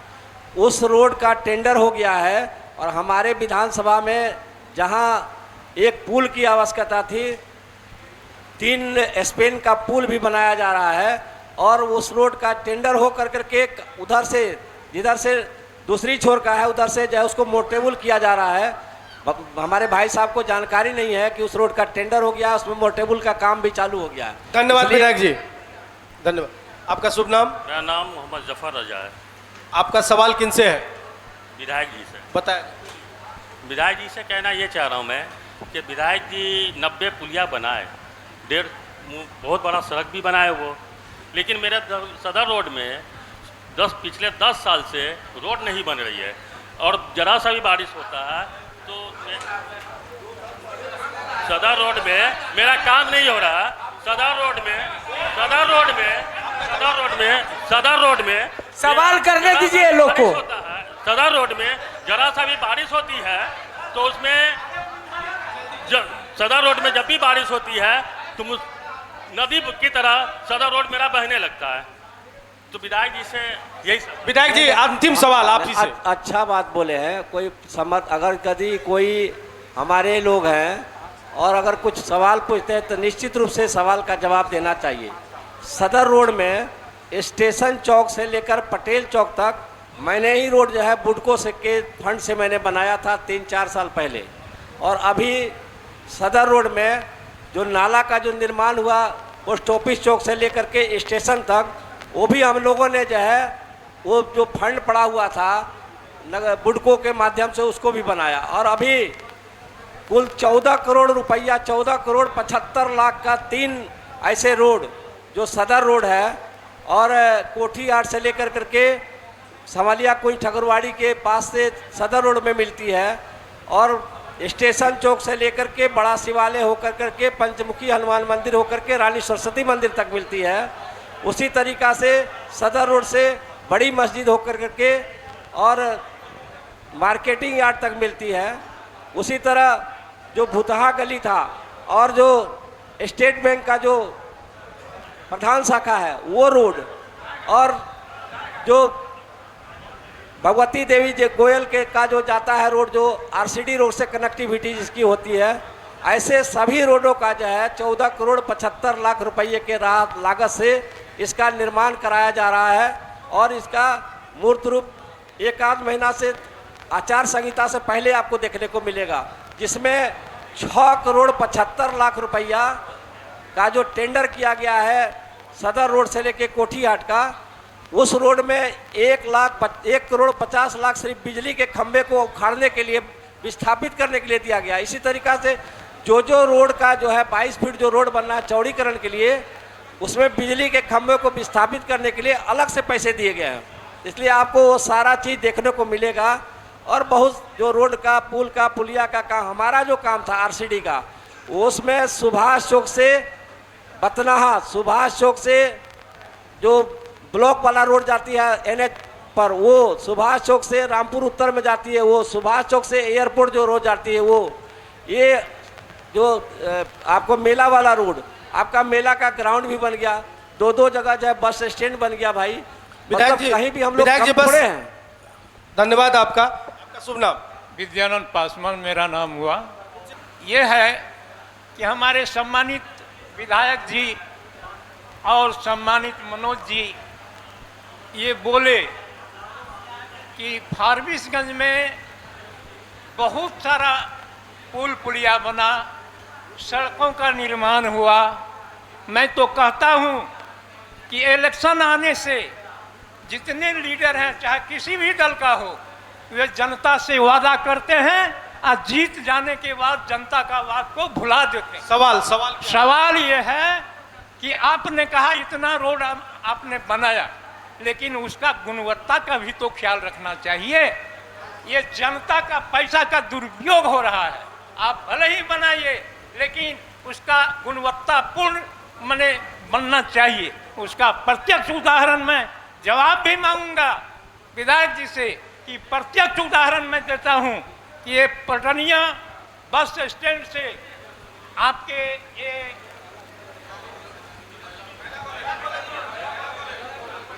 कॉलेज से आगे तक आपने रोड बनाया, साल भी नहीं लगा रोड उखड़ गया। ये कौन सी गुणवत्ता की बात आप करते हैं और ये जनता की पैसा का लूट करते हैं। भाई साहब जो कर रहे हैं, एक सवाल ये कौन पूछेंगे बता रोड महिला कॉलेज जाने वाला रास्ता है जिसका टेंडर जो है 1 करोड़ 60 लाख रुपया का लागत से बनना था और यह बना। और इस रोड का जो पैसा था, जो संवेदक का पैसा था, वो पैसा को भी हम लोगों ने उसको रोका। हो गया तो मुझे लगता है कि 40 लाख रुपया उस संवेदक का आज भी जो है पड़ा हुआ है, उस संवेदक को नहीं दिया गया। और भाई साहब जो बताए कि गुणवत्ता की बात, मैंने पहले भी बताया था आपको कि जो रोड का जो गुणवत्ता है उसमें 1,60,00,000 रुपया में शीतल शाह के घर से पटेल चौक के पास से उसकी कनेक्टिविटी सीताधार में करवाया गया नाला का निर्माण, और उसी पैसे से जो है पटेल चौक से लेकर करके और NH का जो है निर्माण कराया गया। संवेदक के द्वारा जो काम में जो गुणवत्ता में थोड़ी कमी आई, तो उस कमी के चलते उसका बड़ा राशि जो है उसको जो है हम लोग रोक कर रखे हैं। दूसरी बात, लोगों को भी चाहिए कि जो सड़क बन रहा है मेरे सामने में, उसमें कीटी कितने पड़ रहे हैं, बालू कैसा पड़ रहा है, उसमें सीमेंट की क्या क्वालिटी है, ये सारे चीज़ को देखना वहाँ के जो आसपास के लोग के सामने के लोग हैं उनका भी काम है। हमारा जो अधिकारी है वो तो देखता ही है, लेकिन अगर कहीं लगता है त्रुटि तो निश्चित रूप से उस पर उनको ख्याल करना चाहिए, ये बेहतर प्रयास होगा। धन्यवाद। एक आपका शुभ नाम? मेरा नाम उमाशंकर यादव, वार्ड पार्षद नगर परिषद फारबिसगंज। मेरा डिमांड था विधायक जी से, और विधायक जी को मैं कई दफ़ा बोले थे कि फारबिसगंज में एक शमशान घाट है जिसका 4 दीवारी तो पीछे से कर लिया गया है मार्केटिंग के द्वारा, और आगे से और दक्षिण से करना था। तो विधायक जी बोले थे कि चुनाव से पहले उसको कर लिया जाएगा। अभी बहुत सारे योजनाओं का सौगात दिए विधायक जी, बहुत रोड नाला पुल पुलिया। तो हम ये जानना चाहते हैं विधायक जी से, क्या उसका प्राकलन बनाकर प्राकलित राशि दे दिया गया है क्या, बताएं विधायक जी। देखिए, वो जो मार्केटिंग का जो दीवार बनाया जा रहा था, हम लोगों ने पहले से ही मन बनाया था। जो कॉन्ट्रैक्टर थे उनको कहा गया था कि पूर्वी दीवार को आप लोग कंप्लीट कर दें, ताकि जो है शमशान का जो भूभाग है उसमें हमारा जो 2 तरफ का दीवार जो है, एक पश्चिमी दीवार और एक उत्तरी दीवार, इसको हम लोग जो है बना देंगे। कुछ कारण है, मैं बड़ा काम उसमें करना चाहता हूँ, सिर्फ दीवार नहीं, बहुत बड़ा काम के लिए मैंने प्रस्ताव को जो है भेजा है सरकार को। और जो मोक्ष धाम का जो काम करवाना है, वो मोक्ष धाम के लिए जो है प्रस्ताविक जो है करीब 12 से 13 करोड़ रुपया का हम लोगों ने दोनों जगह, नगर परिषद जोगबनी के लिए और नगर परिषद फारबिसगंज के लिए, जो हमारा ये मटियारी पंचायत में पड़ता है ग्रामीण क्षेत्र में, और वो नगर परिषद क्षेत्र जोगबनी में पड़ता है, दोनों के लिए ने हम लोगों ने प्रयास किया है और उसके लिए प्रस्ताव भी भेजा है। वो निकट भविष्य में वो 4 दीवारी के साथ एक बड़े काम होंगे मोक्ष धाम के रूप में, जो फारबिसगंज के लोगों को देखने को आगे मिलेगा। धन्यवाद। अब जो सवाल आने थे जनता के बीच से, यहाँ उपस्थित प्रतिनिधियों के बीच, संभावित प्रत्याशियों के बीच आ चुके हैं। अब हम यह बताना चाहेंगे, अब यहाँ उपस्थित लोगों के बीच जो संभावित प्रत्याशी हैं, वे क्या विजन लेकर वो फारबिसगंज विधानसभा के विकास का क्या रोड मैप लेकर आए हैं, हम उन पर बात करेंगे, उनको समय देंगे और उनसे ही सुनेंगे और वो आप लोगों के बीच बताएंगे। इससे पहले मैं बताना चाहूँगा, इस प्रभात खबर के चुनाव चौपाल के हमारे प्रायोजक हैं, स्पॉन्सर हैं वास्तु विहार, राकेश मसाला व मीडिया पार्टनर हैं डेली हंट। तो मैं सबसे पहले जन स्वराज के भावी प्रत्याशी मेराज हसन जी के बीच आऊँगा, वे अपना विजन बताएं। आपने लोगों को सुना और लोगों के डिमांड को भी सुना। आप जो चुनाव में आएंगे तो आपका क्या विजन होगा, आप कैसे फारबिसगंज की विधानसभा का विकास करना चाहेंगे, बताएं। मामला है फारबिसगंज विधानसभा के विकास का। अगर अभी तो टिकट क्लियर नहीं हुआ है, मान लेते हैं अगर हमको टिकट देती है, तो सबसे पहले जो यहाँ जो सबसे बड़ा मामला है, 2 मामला सबसे बड़ा है। एक तो जब बरसात का समय आता है तो पानी का निकलने का और जाने का कोई उस तरह का सिस्टम बना हुआ नहीं है, और फारबिसगंज नगर परिषद के लिए कम से कम एक मास्टर प्लान चाहिए। मास्टर प्लान ऐसा, ये नहीं कि यहाँ एक नाली बना दिए वहाँ एक नाली बना दिए, एक पूरे तरीके से एक बड़े लेवल पे मास्टर प्लान बनना चाहिए पूरे बिहार के लिए। उसमें हमारा फारबिसगंज भी उसमें शामिल है।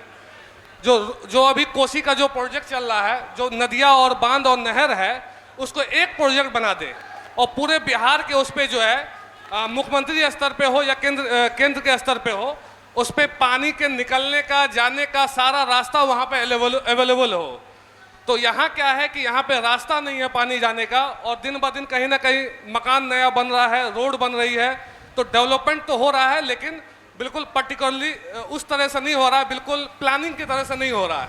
तो इस तरह से जो भीड़ जो हो रही है, पानी का सबसे बड़ा समस्या है। और आने वाले टाइम में बाढ़ का जो है हमारे शहर में, हमारे गांव में पानी घुस जाता है, वो बहुत बड़े लेवल पे काम होना है, वो मुख्यमंत्री स्तर पे काम होना और दिल्ली के स्तर पे भी काम होना, उस पे जो है फोकस किया जाएगा। दूसरा, नगर परिषद में मास्टर प्लान चाहिए। नगर परिषद फॉरबिसगंज एक टाइम जो है इस एरिया का इंडस्ट्रियल हब हुआ करता था। आज बहुत से हमारे मारवाड़ी भाई फॉरबिसगंज को छोड़ के चले गए, बहुत सारे बिजनेसमैन बनिया भाई फॉरबिसगंज को छोड़ के चले गए। इसलिए छोड़ के चले गए हैं कि अब क्या है कि एक सिकुड़ सा गया है फॉरबिसगंज, और कहीं आने जाने का रास्ता नहीं है, बड़ी गाड़ियां अंदर आ नहीं सकती है। तो लोग अब क्या है कि अलग अलग मार्केट को पकड़ रहे हैं। छोटे छोटे जो गांव थे वो शहर बन गए हैं, वहां पे मार्केट का जो है बाजार का विस्तार हो रहा है। तो यहाँ पे क्या है कि यहाँ का बाजार सिकुड़ सा गया है। और तीसरा जो है पलायन का मुद्दा है। पलायन इसलिए है कि यहाँ रोजगार नहीं है गरीबों के लिए। पलायन का मुद्दा इसलिए है कि रोजगार नहीं है। रोजगार के लिए हम लोग को चाहिए लघु उद्योग खोलने का। जिस तरह से बियाडा में जो जिस तरह से छोटी मोटी इंडस्ट्री चल रही है, उसको थोड़ा सा बड़े लेवल पे जो है एक लघु उद्योग कह लिए, स्मॉल कॉटेज इंडस्ट्री कह लिए, लार्ज कॉटेज इंडस्ट्री कह लिए, उस टाइप पे जो है एक उस पर काम करने की जरूरत है।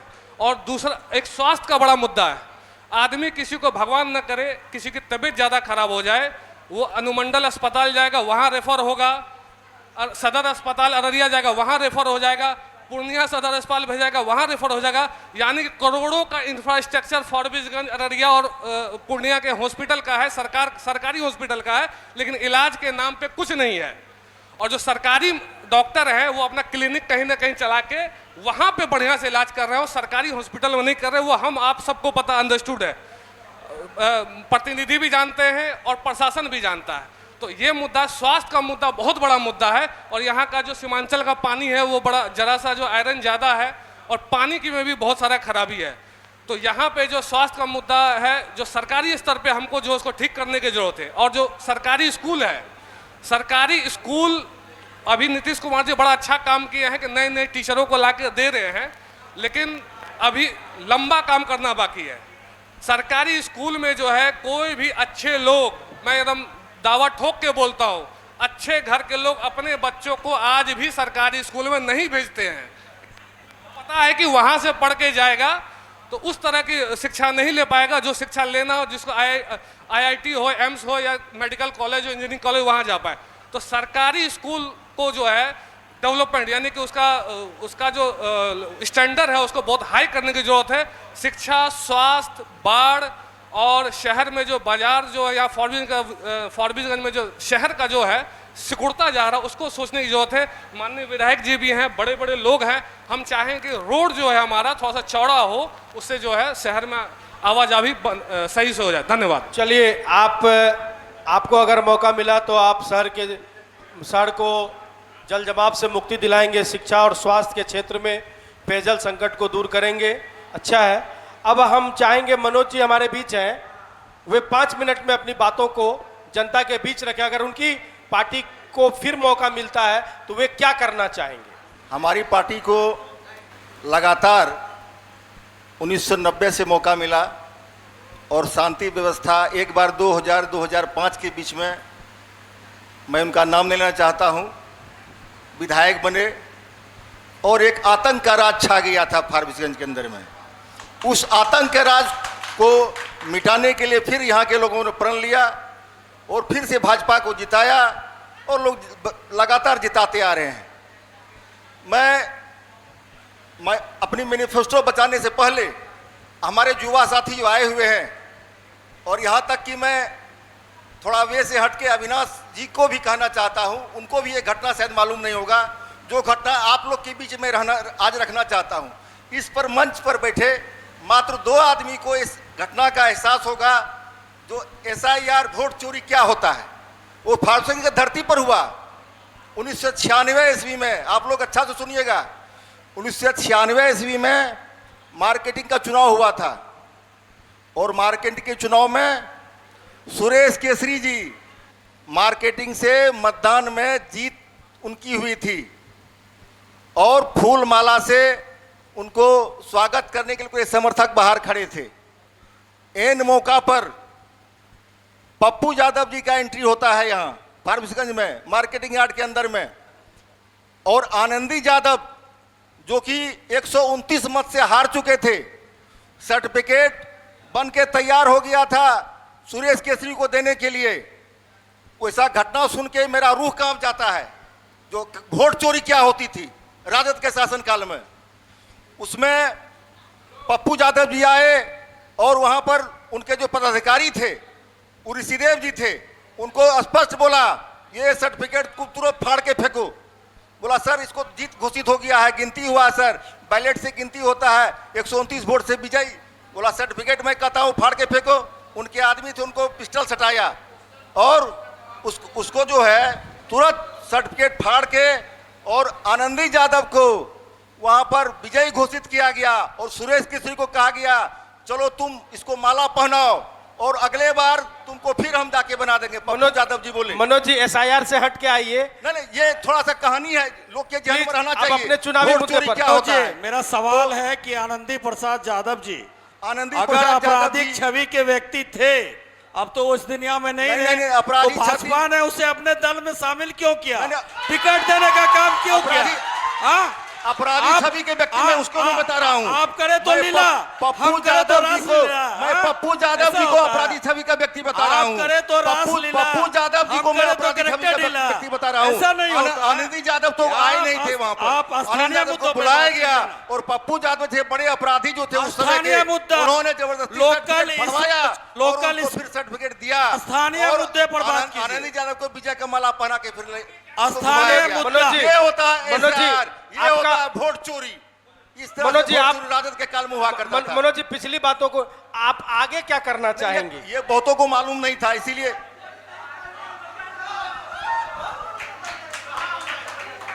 और हमारा जो मैनिफेस्टो होगा वो हमारा मैनिफेस्टो होगा जो हमारा 16 पंचायत बाढ़ से प्रभावित रहता है।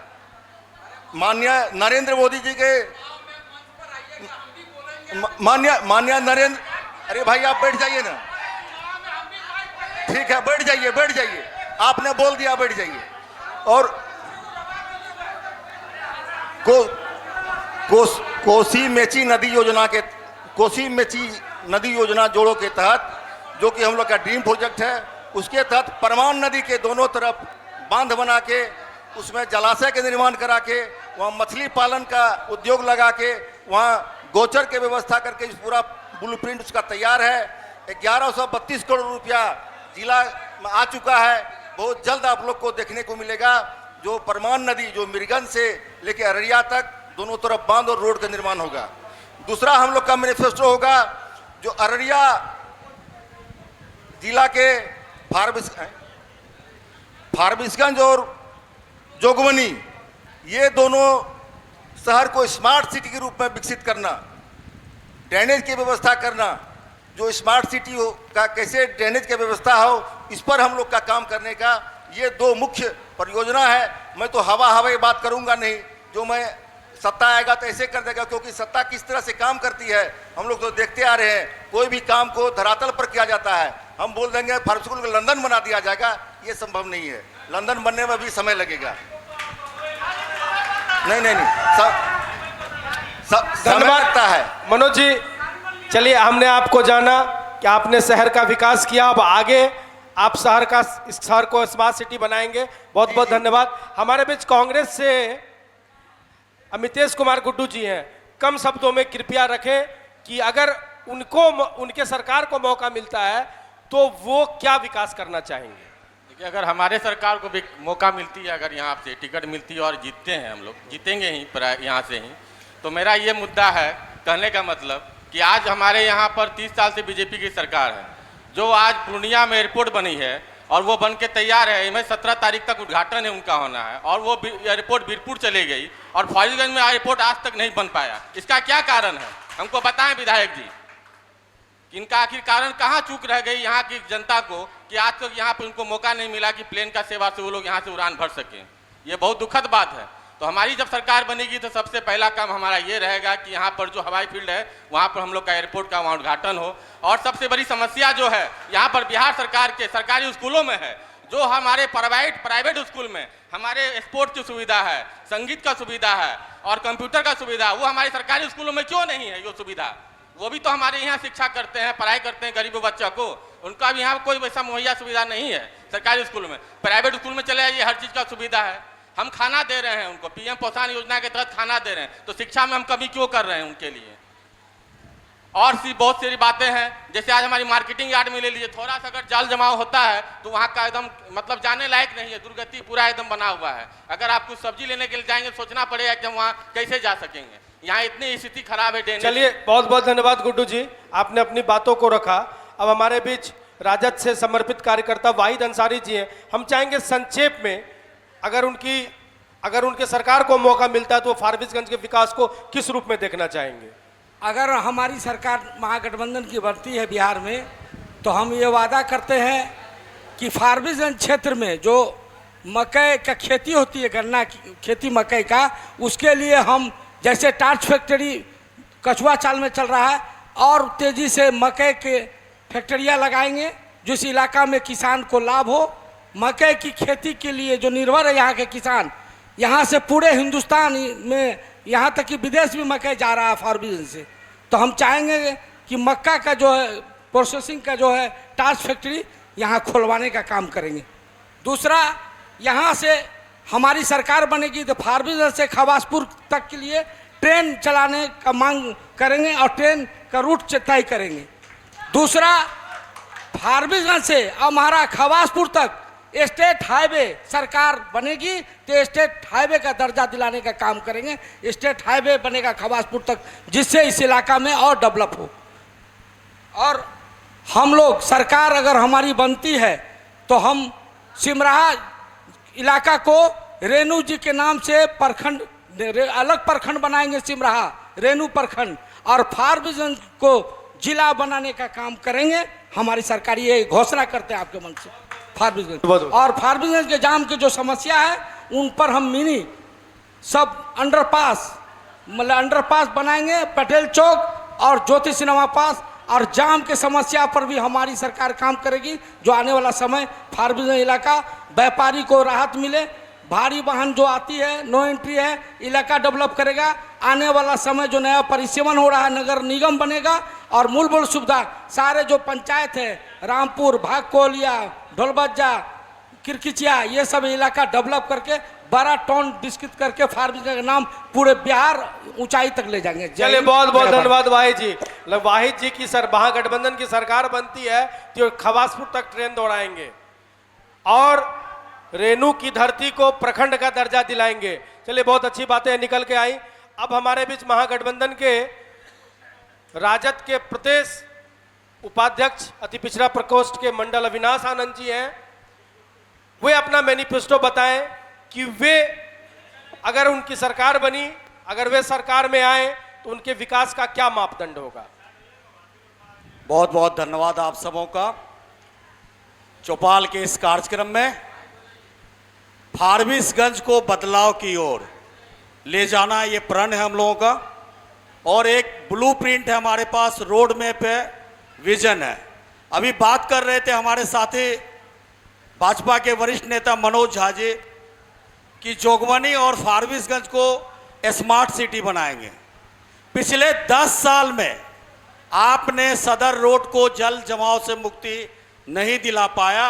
अभी जो महावीरी झंडा शोभा यात्रा निकाली गई फारबिसगंज की पावन धरती से, उसमें जितने भी श्रद्धालु उस यात्रा में शामिल थे, 1 फीट से अधिक के जल जमाव में वो यात्रा पूरी करनी पड़ी। इससे पहले पूर्णिया, कटिहार को, अररिया को स्मार्ट सिटी बनना है, उसके बाद फारबिसगंज और जोगबनी का नंबर आएगा। हम फारबिसगंज नगर परिषद क्षेत्र के लिए जो हमारा रोड मैप है कि पिछले 20 साल के शासनकाल में जो भाजपा के स्थानीय जनप्रतिनिधि रहे, उनके द्वारा यहाँ के लोगों के लिए एक भी ऑडिटोरियम नहीं बनाया गया, सभागार नहीं बनाया गया, एक सुसज्जित स्टेडियम का निर्माण नहीं करवाया गया। शहर को जल मुक्ति से, जल जमाव से मुक्ति नहीं दिलवाया गया। जो शहर रेलवे के जाने से 2 भागों में बटा हुआ है, ज्योति सिनेमा मोड़ और रेफरल अस्पताल मोड़, वहां पर अंडरपास बनाने की व्यवस्था, अब ये फारबिसगंज नगर निकाय के क्षेत्रों के लिए, इन पर हमारी अगर महागठबंधन की सरकार बनती है और महागठबंधन का विधायक फारबिसगंज से चुने जाते हैं तो फारबिसगंज शहर के लिए ये 5 बड़ा काम होगा। ऑडिटोरियम का, स्टेडियम का, अंडरपास का, रेलवे अंडरपास का, और जो जल जमाव का ड्रेनेज सिस्टम पे काम होना है उस पे काम होना है। और सबसे बड़ी समस्या जो स्थानीय समस्या फारबिसगंज की रही है, यहाँ की शिक्षा व्यवस्था। अमूमन सभी घरों में बच्चे और बच्चियां उच्च शिक्षा के लिए एक ही प्रतिष्ठित कॉलेज है फारबिसगंज महाविद्यालय, लेकिन सभी पंचायतों में इस डबल इंजन की सरकार के द्वारा +2 की कॉलेज खुलवा दी गई है। आप अंदाजा कीजिए, 31 पंचायत है फारबिसगंज विधानसभा में, अगर 20 पंचायत में ही +2 का कॉलेज संचालित है, 100 बच्चे इंटर पास कर रहे हैं एक कॉलेज से, तो 2000 बच्चे प्रति वर्ष इंटर की परीक्षा उत्तीर्ण कर उस शिक्षा के लिए फारबिसगंज महाविद्यालय आते हैं। लेकिन यहाँ सीट कितना है? 300 से 400। बाकी बच्चे कहाँ जाएंगे?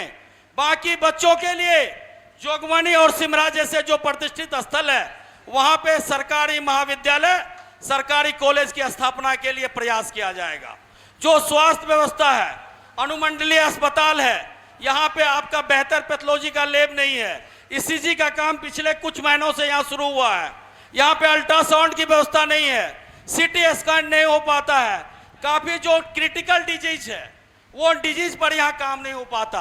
सांप कट्टी हो जाए, जहर खा ले लोगों को रेफर किया जाता है या अस्पताल में दम तोड़ दिया जाता है। स्वास्थ्य की व्यवस्था अनुमंडल स्तर पर अच्छी होगी। जो अतिरिक्त प्राथमिक स्वास्थ्य केंद्र ग्रामीण क्षेत्रों में बना हुआ है, प्राथमिक स्वास्थ्य केंद्र ग्रामीण क्षेत्रों में है, उन क्षेत्रों में डॉक्टर की प्रॉपर बहाली होगी, उनकी उपस्थिति होगी, ताकि ग्रामीण क्षेत्र के बहुल लोग हैं, गरीब लोग हैं, जो शैक्षणिक रूप से आर्थिक पिछड़े लोग हैं, उनका समुचित इलाज वहां हो सके। आप देखे होंगे भ्रमण के दौरान, आजादी का 78 साल बाद भी अम्हारा का जो भलवा गांव है वहां सिंधिया नदी बहती है। अभी भी लोग चचरी पर उस नदी को पाल करने के लिए विवश हैं। शाहबाजपुर का झोकरन गांव जो मड़िया नदी नेपाल से आती है, परमान नदी में मिलती है, वहां के का गांव उस मड़िया नदी के कारण 2 भाग में बटा हुआ, वहां भी लोग चचरी से पार कर रहे हैं। कजरा नदी पर पुल बनाने की बात सामने आई कि 4 करोड़ के लागत से पुल बन रही है। रामपुर दक्षिण का बड़ी मस्जिद का वो टोला, जहां के लाखों हजारों लोगों को एक गांव से दूसरे गांव में जाने के लिए चचरी का पुल पार करना पड़ रहा था। क्या 20 साल से सरकार को, यहाँ के प्रतिनिधि को नजर यहाँ के लोगों की सुविधा की नहीं आ रही थी? जो व्यवस्थाएं यहाँ होनी थी, जो काम यहाँ होना था, जो बाढ़ग्रस्त इलाका अपना 11 पंचायत हर साल बाढ़ में यहाँ पे उनका फसल, धान का फसल नुकसान होता है, उस पे काम करने की आवश्यकता है। जल्द बात खत्म करें। मांस फैक्ट्री के दुर्गंध के वजह से 10 पंचायत, पुरवारी जिरवा, पछियारी जिरवा, ओढ़ाई पूरब, ओढ़ाई पश्चिम, परवाहा, सेबगंज, हललिया, पोठिया, ढोलवज्जा के लोगों की क्या स्थिति है। मेरा भी गांव पड़ता है मुसारी पंचायत का कुरवा लक्ष्मीपुर। मैं जब जाता हूं अपने गांव पर तो इतनी दुर्गंध होती है कि खाना खाने का मन नहीं करता, और जो उसके दूषित पानी से वहां के लोगों को स्किन डिजीज हो रहा है, दुर्गंध से फेफड़ा खराब हो रहा है, लोग विस्थापित करने के लिए मजबूर हो रहे हैं। आखिर इन समस्याओं पर कौन निदान करेगा? यहाँ के प्रतिनिधि जिन्हें हम बड़ी उम्मीद, बड़े आशा के साथ हम उनको चुनने का काम करते हैं। जो राष्ट्रीय मुद्दा है, जो राज्य का मुद्दा है, जो बड़ी बातें हैं, उन मुद्दों से यहाँ के स्थानीय लोगों को क्या लेना? उन्हें तो विकास चाहिए, उन्हें जन सुविधा चाहिए, उन्हें एक पहचान चाहिए, एक बड़ा निर्माण चाहिए, अविनाश जी, फारबिसगंज की अपनी पहचान आप अपनी बात खत्म करें। बहुत धन्यवाद आपका जी, बहुत बहुत धन्यवाद। अब सारे बातें कांग्रेस, आरजेडी, जनसुराज की सारी बातें सामने आई। जनता ने भी अपने सवाल किए, जनता के सवालों का जवाब भी विधायक जी दिए। अब अंत में हमारे विधायक जी अब उत्पन्न हुए इन सवालों का जवाब भी देंगे। उनके पास भी 5 मिनट का समय है। हम चाहेंगे कि वो उत्पन्न समस्या का और उनका विजन क्या है, उन्होंने 10 वर्षों में जो कार्य किए, जितने विकास किए, सैकड़ों पुल पुलिया बनाए, अब वे अगले पंचवर्षीय में अगर उन्हें जनता मौका देती है और भाजपा अगर मौका देती है तो वो कैसे विकास करेंगे, वो अपनी बातों को रखें। पहली बात कि अविनाश जी ने वादे बड़े बड़े कर लिए, लेकिन जब वादे को जो है ज़मीन पर उतारने का जो प्रयास किया जाता है उसमें बहुत संभावनाओं को जो है जोड़ करके देखा जाता है, लेकिन कहा जाता है कि वादे अक्सर टूट जाया करते हैं, कोशिशें बरकरार रहती है। और हम लोग सतत कोशिश करते रहे कि फारबिसगंज का अमूमन हर विषय वस्तु पर जो है बेहतर से बेहतर हम काम कर पाए। हमारा जो प्रयास है कि जो काम हमने पिछले एक दशक से हमने जो किया है, इसके बाद हमारा जो रोड मैप है उसमें हम लोग बेहतर प्रयास यही करेंगे कि गांव-गांव तक जो सड़कें बनी हुई है 12 फुट 3 इंची, इस सड़कों का जो है चौड़ीकरण का काम हम लोग गांव-गांव तक जो है उसको करेंगे। 22 फीट का रोड हम लोग बनाएंगे हर गांव में। दूसरा, जो हमारा जो फारबिसगंज का जो क्षेत्र है, नगर परिषद का क्षेत्र, इसमें हम लोग सम्राट भवन देने जा रहे हैं, यहाँ भी और जोगबनी में भी। और हम लोगों ने एक जो अभी बगल में जो ज़मीन है आपका द्विजेनी हाई स्कूल के बगल में पथ निर्माण विभाग का, इसमें हम लोगों ने पथ निर्माण विभाग के मंत्री जी से हमने आग्रह किया है कि अगर आप इसको हमको दे देते तो हम इसमें जो है यहाँ एक अच्छा जो है, जिस प्रकार से अररिया में जो सर्किट हाउस बनाया गया है, वो सर्किट हाउस हम यहाँ पर निश्चित रूप से उससे बेहतर सर्किट हाउस हम यहाँ पर बनाएंगे। दूसरी बात, जो फारबिसगंज और नगर परिषद जोगबनी का जो मास्टर प्लान है हमारे पास में, कि हम इसको एक अच्छे तरीक़ा से जो शहर को जो सजाने के, चूँकि शहर में जो रोड का जो चौड़ीकरण है वो संभव नहीं है, क्योंकि क्राउड बहुत ज़्यादा हो गया और लोगों का जो बसावट है पहले के बसावट के हिसाब से लोग बसे हुए हैं। इसलिए हम लोगों ने एक विकल्प सोचा है। हम लोगों ने जो है प्रशासनिक पदाधिकारी के माध्यम से हम लोगों ने जो बियाडा का जो ज़मीन था जो हमारे पास में उपलब्ध था, यहाँ और जो है बियाडा के लिए जो है प्रस्तावित हम लोग ज़मीन नरपतगंज की तरफ में हम लोगों ने प्रस्ताव भेजा है और उस पर बहुत जल्दी मूर्त रूप होगा, ताकि यहाँ औद्योगिक क्षेत्र लगे और यहाँ के जो बेरोजगार लोग हैं, जो लोग जो है रोजगार के अपेक्षा रखते हैं, यहाँ के जो युवा व्यवसायी हैं, उसमें ज़्यादा से ज़्यादा उनको ज़मीन जो है 100 रुपये के, मात्र 1 रुपये के कीमत पर उनको बड़ा सा जो है प्लॉट जो है हम लोग उपलब्ध कराएं। और मास्टर प्लान के तहत जोगबनी और नगर परिषद फारबिसगंज को 4-4 अरब रुपया से ज़्यादा का जो है राशि हम लोग पिछले 2 साल से हम लोग प्रयास कर रहे हैं। राशि हमें पिछले बार भी जो है सरकार की ओर से प्राप्त हो रही थी, लेकिन जो मास्टर प्लान का जो हमारा जो ब्लूप्रिंट था, उस हिसाब से हमारा जो प्लांट में जो लगना चाहिए था पैसा, वो बहुत राशि कम थी, जिससे हम जो है पूर्ण तरीक़ा से हम उस प्लांट को जो है मास्टर प्लान को हम जो है व्यवस्थित नहीं कर पा सकते थे।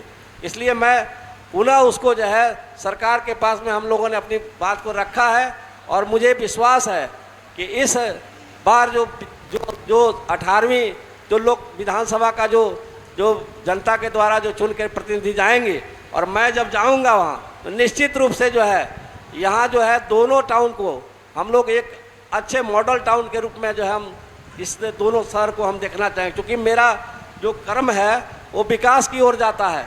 मैं झूठी बातें नहीं करता हूँ। सीताधार का जो अभी परिस्थिति है, सीताधार में मैंने दोनों तरफ रोड का जो है ऑलरेडी पहले से हमने प्रस्ताव भेज करके उसका काम करवा दिया है। और सीताधार का जो बीच का जो ड्रेन है वो पक्कीकरण ड्रेन के लिए हम लोगों ने जो है काम भी कर रहे हैं और आने वाले समय में वो देखने को आपको मिलेगा। स्टार्च फैक्ट्री एक अभी लगी हुई है, हम लोग प्रयास कर रहे हैं कि 2-3 स्टार्च फैक्ट्री और लगे। और जिस प्रकार से मक्का का जो इधर उत्पादन है, उस उत्पादन को ध्यान में रखते हुए बड़े से बड़े जो है हम लोग जो है यहाँ काम करेंगे, ताकि यहाँ के जो व्यवसायी हैं और जो कृषक हैं उनको ज़्यादा से ज़्यादा पैसा मिल सके और अपना जो माल है उसको सही कीमत पर अपना वो बेच सके। ऐसे 2-3 स्टार्च फैक्ट्री का हम लोगों ने प्रस्ताव सरकार के पास में भेजा है। और दूसरी बात है कि जो गोरखपुर और सिलीगुड़ी का जो जो अलाइनमेंट बना हुआ है, इस पर अभी देश के यशस्वी प्रधानमंत्री पूर्णिया से जो है उसका जो है अभी प्रस्ताव को जो है जो स्वीकृति मिली है उसका काम शुरू करवाएंगे। और फारबिसगंज हवाई अड्डा का जो काम है, हम लोगों ने सांसद जी ने सब मिलकर करके इसका प्रस्ताव हम लोगों ने भेजा है। और 27 ठो जो एयरपोर्ट स्टेशन जो बनना है उसमें फारबिसगंज का भी जो है प्रस्ताव जो है लंबित है। अब पूर्णिया बन चुका है तो अब फारबिसगंज का ही नंबर आता है।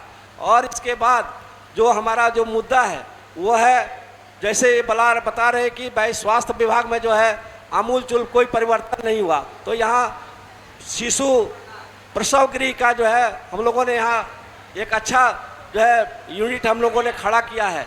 और 25 करोड़ से ज़्यादा की लागत का जो है जो पटना में भी सुविधाएं शिशु प्रसव गृह के लिए प्राप्त नहीं होता है, और अररिया में हम लोगों ने देने का काम किया है। और इस तरीक़ा से जो फारबिसगंज विधानसभा का जो चहुमुखी विकास है, चाहे वो शिक्षा को लेकर के हो, स्वास्थ्य के लेकर के हो, या पेयजल को लेकर के हो, या चलिए बहुत बहुत धन्यवाद विधायक जी को लेकर के हो, सारा का सारा काम प्लानिंग के तहत पहले भी हम लोगों ने 1 दशक में किया है। जो जनता के सामने में है, सामने में जो चीज़ देखा जाता है उसको लोग मुकर नहीं सकते हैं, लेकिन मेरा मानना है कि वादे अक्सर टूट जाया करते हैं, कोशिशें बरकरार रहती है। तो मैं पूरी आस्था के साथ अपने जनता जनार्दन को मैं आश्वस्त करना चाहता हूं कि जो 10 साल के जो काम अभी तक आपको देखने को मिला, चाहे पुल पलिया या रोड का, चाहे जिस प्रकार का जो काम देखने को मिला, आपको एक चीज़ और जानकारी देना चाहते हैं कि जिस प्रकार से जो वो बतनाहा से जो है पलासी वाला जो रोड की जो कनेक्टिविटी की गई, वो किस प्रकार से कितने जेहोजहद के बाद उसको बनाया गया था। यहाँ डीएम हिमांशु शर्मा रहते थे, उन्होंने ब्लूप्रिंट बनाया था, और हम लोगों ने गडकरी जी के पास में जाकर के अपने प्रस्ताव को दिया था। हम लोगों को लग रहा था कि उसकी कनेक्टिविटी वहाँ से नहीं हो पाएगी, क्योंकि इतने खड्डे थे, इतने बड़े बड़े वहाँ जो है गड्ढे नुमे ज़मीन थे कि लगता था कि सारा पैसा इसी में लग जाएगा। लेकिन सरकार का एक प्रस्ताव था और वो बन करके तैयार हो गया, जो बतनाहा से अभी पलासी को जो जाती है 4 लाइन, वो घूम कर करके आपको सुभाष चौक से जाती। उसी प्रकार से जो जोगबनी में जो रोड ट्रक गिरता था, रोड ट्रक जो है विधायक जी था, चलिए हमने आपके वो सारा काम हम लोग जो है कर दिए हैं। और कोसी मेची योजना जो सरकार का जो प्रस्ताव जो लंबित है और जिस पर जो है 11,000 कुछ करोड़ रुपया अभी उपलब्ध सरकार ने कराया है, उस पर जो परमान नदी का जो अलाइनमेंट है उसको हम लोग संशोधित कर करके सरकार के पास में भेजे हैं। और वो योजना अब मूर्त रूप में जो है आप सबों को देखने को मिलेगा। और फारबिसगंज का जो सतत विकास है, जो काम बड़े बड़े काम होने थे वो भी काम हुआ है, जो कुछ काम बचे हुए हैं उसको भी हम लोग कहेंगे कि वो काम भी हम लोग कर जाए। चाहे छात्रावास का जो ITI का छात्रा का जी हमने था और सब मामला था, अंबेडकर विद्यालय का सारा काम हम लोगों ने किया है। और आगे आने वाले उसमें और जो जोड़ना चाहिए, जो काम करना चाहिए वो काम हम करेंगे। आज हमारे जो साथी चाहे राजद से थे, जनसुराज से थे या कांग्रेस से थे, हम अपने सभी साथी को हृदय से धन्यवाद देना चाहते हैं कि जो कमियां आपको नज़र आई फारबिसगंज विधानसभा में या सरकार के लिए जो कमियां आपको नज़र आई, आपने मुझे जो है उससे जो है अवगत कराने का प्रयास किया। मैं भरसक प्रयास करूंगा कि जो कमियां जो आपने बताया है उसको ससमय हम पूरा कर लें और हम अपने जनता के विश्वास पर खरे उतरे। इन्हीं शुभकामनाओं के साथ आप सबों को बहुत हृदय से वंदन, चंदन और नमन। बहुत बहुत धन्यवाद। आप सभी को बहुत बहुत धन्यवाद। हम एक लोकतंत्र का शपथ लेंगे, क्योंकि कहीं न कहीं जब चुनाव आयोग मतदान की तिथि जारी कर देती है तो हमारा जो वोट परसेंटेज है कहीं ना कहीं बिहार में सबसे बड़ी समस्या है। तो हम सब लोग को एक बार उम्मीद रखता हूं कि सब लोग 2 मिनट के लिए अपने अपने जगह पे खड़े हो जाएंगे। मैं शपथ लेता हूं कि मैं अपने वोट की कीमत को पहचानता हूं। मैं वादा करता हूं मैं मतदान अवश्य करूंगा, क्योंकि यह मेरा अधिकार ही नहीं बल्कि मेरी जिम्मेदारी भी है। बिहार जागे, देश आगे।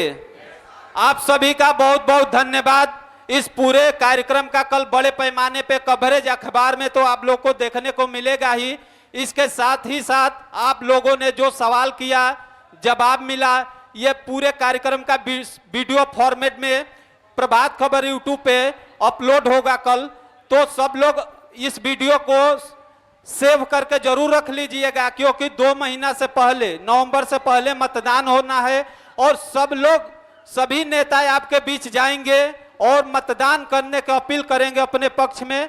तो आप लोग ये वीडियो सेव करके रखिएगा और क्या वादे किए हैं और क्या आप लोगों ने पूछा है, एक बार जरूर दिखा के पूछिएगा कि आप सबने ये वादा किए हैं, अभी तक आपने नहीं किया है। आप सभी लोग को बहुत बहुत धन्यवाद। प्रभात